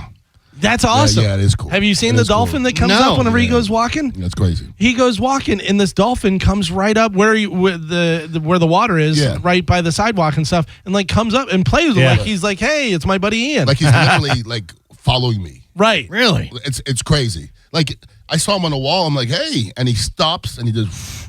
And he turns back around, and I'm talking to him, and he's going back and forth. Like, he stayed with me. It's wild. Ian, dolphin whisperer. No doubt about it. Who knew? Ball. No doubt. Throw it in there. Snowflake. Yeah, I have Steve, the gopher tortoise that I see out on the trail, and I see him because I know where his den or whatever they call the tortoise spot, whatever. So I see him, and I know that that's him. And there's other ones that are out there, but I just named him, whatever. But he doesn't interact with me or anything. That dolphin is playing with you and wants you to talk to it and hang out. No doubt about it. That's wild. There's no doubt. And tortoises, they're not quite as personable as dolphins. And not as intelligent. Dolphins are very intelligent. I talked to a captain one time, and he said he goes, I'm going to tell you a story, and I'm going to tell you it's true. I'm not lying. He says, I hooked a dolphin. Because it's very hard to hook because they're so smart. Sure. He goes, a dolphin took off 10 feet, stopped, came back to the boat, put his head up on the boat to take the hook out. Wow. And I go, look, he goes, I swear to God. And I go, I believe you. But dolphins are very, very smart. Yeah. Very smart. They take a little dolphin snack. What do the dolphins eat? Fish? Yeah. Fish like everybody else. But No, it's hard sandwiches. to hook one, though. Yeah. If it was really smart, it would eat a A sandwich. dolphin's going to see a hook. They're that smart. Yeah. Make them some of those the oxtails you guys were eating the other day. Yeah. That would be a smart dolphin. Right? Are you allowed to feed dolphins? Like if you're walking along, can you throw them? Sure, why not? Yeah, I don't know. Yeah. You're not allowed to touch manatees, so I don't know whether you're allowed to feed dolphins. I don't think you're allowed to feed manatees either. I don't even think you're allowed to give manatees water. No, like you're not supposed to interact with manatees at all. If they touch you or if they hook onto you, you are supposed to just sit and wait until they leave. Wow, they look so much fun though. I know. I just want to pet them. They're so cute. Did you see the girl that was out on a paddleboard and she had her like foot over the side, whatever, and then she came up and hugged her and was just holding on to her foot? And I was like, yeah. She just had to sit there. Yeah. Yeah. That's so wild. You can swim with the pigs. You can swim with the dolphins. You can't swim with the manatees. Nope. No. I get They there in swim with danger. you. Yeah. Those pigs are dangerous. Those pigs bite. Oh, yeah. They bite everybody. The Bahamian pigs. Oh, yeah. They bite everybody. There's no way I go in that water. with Wild the pigs. animals. No way. Yeah. No matter how much you're Period. around. Yes. Yeah. Yes. See, I just don't trust anything that's not completely domesticated. Right. Like, completely. I don't even trust other people's dogs that much. I really don't. And you shouldn't. You Correct. shouldn't, and you Correct. should always ask the person if Yeah. you can pet the dog before you pet or anything. But also, the dog, may not like the perfume you're wearing, whatever. It may something Correct. happen, whatever. Or there's a lot of dumb people, and my buddy Kevin is one of them, and he knows it, who loves dogs, but also is 6'7" and goes, "Doggy!" and puts his face right down to the dog, and a dog bit his face, and he knew. He was like, "Yeah, I get it, why it bit me and stuff." But yeah, you should be aware of everything because even if it's domesticated. It's still got a little in it where I have other things to worry about. Like when that dog's looking at me, I don't think I look like everybody. Yeah. You see what I'm saying? Like I don't know his reaction. Sure. And there's a lot of people that have dogs that may never have seen a black person. Well, listen, when I do my little walk, I walked around the corner the other day and there was this old man walking a dog and he looked up and he saw me. The fright that was on this guy's face. when I'm being serious, like I stopped and I literally put my hands up and I was like almost I'm coming in peace. The guy was terrified. And here's the big thing is your dog reacts how you react. Correct. So Yes. if you're walking and not even being a black person or a big guy like you are and stuff, if you're walking past other people and your dog feels you get tighter on the Yes. leash, they know that that's Sure. a threat. Yeah. There's a problem and stuff, so it'll react to it and Yes. stuff and everything. People don't realize that, how much they're giving off the implications to their dog whenever they're doing that stuff. His wife reacted. His wife says, "Oh, you just startled him around the corner. He's not normally this scared." I go, we're good. I get it. Did they tell you he has a lot of black friends? He has 3 black friends. Yeah, we get it. All right, let's take a break, eat some more of the Cove wings, and we'll come back and wrap up the show for the day. It's the Mike Calta Show. It's 102.5 The Bone. By the way, I did the It's so about the worst thing you could do. We got the wings from the Cove, which are fantastic, really good. And I was trying to clean up because I had opened the ranch dressing over here, and I was moving stuff around. And I just went, good douche, and knocked the whole blue cheese thing on the floor. But like it landed an idiot. like face down. Yeah. So you had to pull it up. We're here one day. Well, there's another blue cheese right there. Yeah. There's Sergeant Major. There's Debbie sauce. There's garlic butter. I got to tell you, it doesn't even need it. Like, No. I've had all of I my was- wings Yeah. without anything on them. Well, I was eating the smoked wings without anything on them, and then I did a little ranch, and I actually was just dipping the celery in the ranch, too. Yeah. The sauce They is are pretty good. really It's like good. sweet and Yeah. spicy. Blue cheese is a bonus. It's a bonus with wings. I'm not a fan of blue cheese. Oh, so I know a lot of people like blue cheese. I'm just not a fan of it. Love blue cheese. Yeah? Oh, yeah. Yeah. I don't think there's a cheese I don't like. Yeah, I same. can't think. Sometimes I go into the cheese place and I go, "You have any cheese that smells like feet?" Really? That's the best cheese, dog. My wife is a big fan of cheese, and I got her for Christmas the cheese of the month club thing, Yeah. whatever. So they send different cheeses every month. yeah. They're all good. Yeah, she loves it, but it's like a bunch of different things. The Limburger cheese, that's the one that's supposed Feet. to... Really? Yeah, it smells Tastes horrible. excellent. Really? Tastes excellent. Oh, man. Absolutely. Yowza. Do you guys know this? I'm about to bust my wife out. So when we go to the Lightning games in the suite, they have hot dogs, and they'll have pizza, and they have chicken wings, and then they have a whole thing over on the side that is all kind of different cheeses and all the different stuff. I don't think your mic's on, John. Is it? Yep. Hello. Oh, there you go. You just got to talk. Oh, maybe you had it pressed over there. I hit it. Oh, yeah. Oh, that's what it was. But she'll take all that cheese at the end of the night. She's like, Oh, nobody her purse? touches the cheese. Yeah. Oh, I Nobody takes them home? touched the cheese. And Takes them home? Yeah. Should we, It's like $200 worth of cheese. Where does she put it, though? in a Tupperware? Well, She brings a Tupperware? the first awesome. time, That's awesome. The first time there was just like napkin stuff, and she kind of wrapped it Yeah. and stuff. Then the next time we were up there at the end of the night, I go, oh, by the way, and pulled out a Ziploc bag. She goes, oh my God, you're the best. That's a pro move right That's there. good cheese, though. That's expensive cheese. Yeah, It's a good lot of cheese. good, expensive 100%, cheese. 100%. And she's like, what are they going to do? I go, I don't know what they're going to They're do. going to throw it away. Probably. Yeah. 100%. It's because it's just sitting out. Right, right. Ashley and Blaine, they did that on the cruise for the buffet. They brought like a whole thing of like gallon And then took it back to their room. just for like Smart. snacks at night because Smart. Oh, that's great. Yeah, because they started charging for like room service and stuff. Did anybody say anything when they were up there with their Tupperware? No, because I'm gonna do that. Yeah, they literally just had like freezer bags, gallon bags, and they would just make a plate, go back to a table, dump it in, and then take it back. And it was just like fruit and Sure. like little stuff, Just like Mike. and like little things like that to keep in the mini fridge. But yeah, I was like, oh snap, that is a new thing unlocked. That's not bad. That's Yeah. not a bad idea. If I keep slices of pizza in my mini fridge, that's perfect. That's what I'm saying, yeah. right? I You're like it. drunk and gonna eat it cold anyway. How so- have we not thought of that beforehand? Yeah, I was like, that's genius. All right, well, let's wrap it up for the day. We're getting out of here. Thank you guys for listening. We appreciate it. We'll be back live tomorrow, so make sure you tune in tomorrow, and hopefully the app and everything will be fixed. Check out the Cove. Really good wings. Yeah. They won Best in the Bay, according to Stella and your votes. And I got to tell you, they're very good. They are very good. I But enjoy their them. blue cheese sucks, according to Galvin. No, I'm kidding. I knocked it over. It was inadvertent. Oh, if I would have knocked over the ranch, I would have cried. He literally said, "Get this out of here." Yeah. Bash. Well, Gadoosh. at least blue cheese will smell better than ranch for the next 3 Yeah. weeks. Ian, thank you for coming in. Go see Ian at the Dignitary Cafe. John Brennan, thank you for coming in. Coming back in tomorrow, probably? Yeah, yes. All right, very nice. Joe, great job on the, switch it around, buddy. You got it. Robot can't do that. Get out of here. Carmen, You guys, it was a Monday. without Mike, we did pretty good. We held it down. Applesauce. Applesauce. Who gave a, what was that?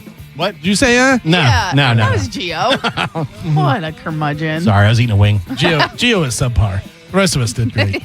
I agree. All right, the after show, actually, Johnny B's sick, so we Correct. got replay stuff for after show. Yeah, Yep. in case you missed it. All right. Probably Solid gold. really good stuff. Yeah, we just talked about it. I mean, talked about how good it was. Yeah. Except for this guy. Oh, sorry. Sorry, my bad. All right, we're out of here. We'll see you guys tomorrow. Goodbye.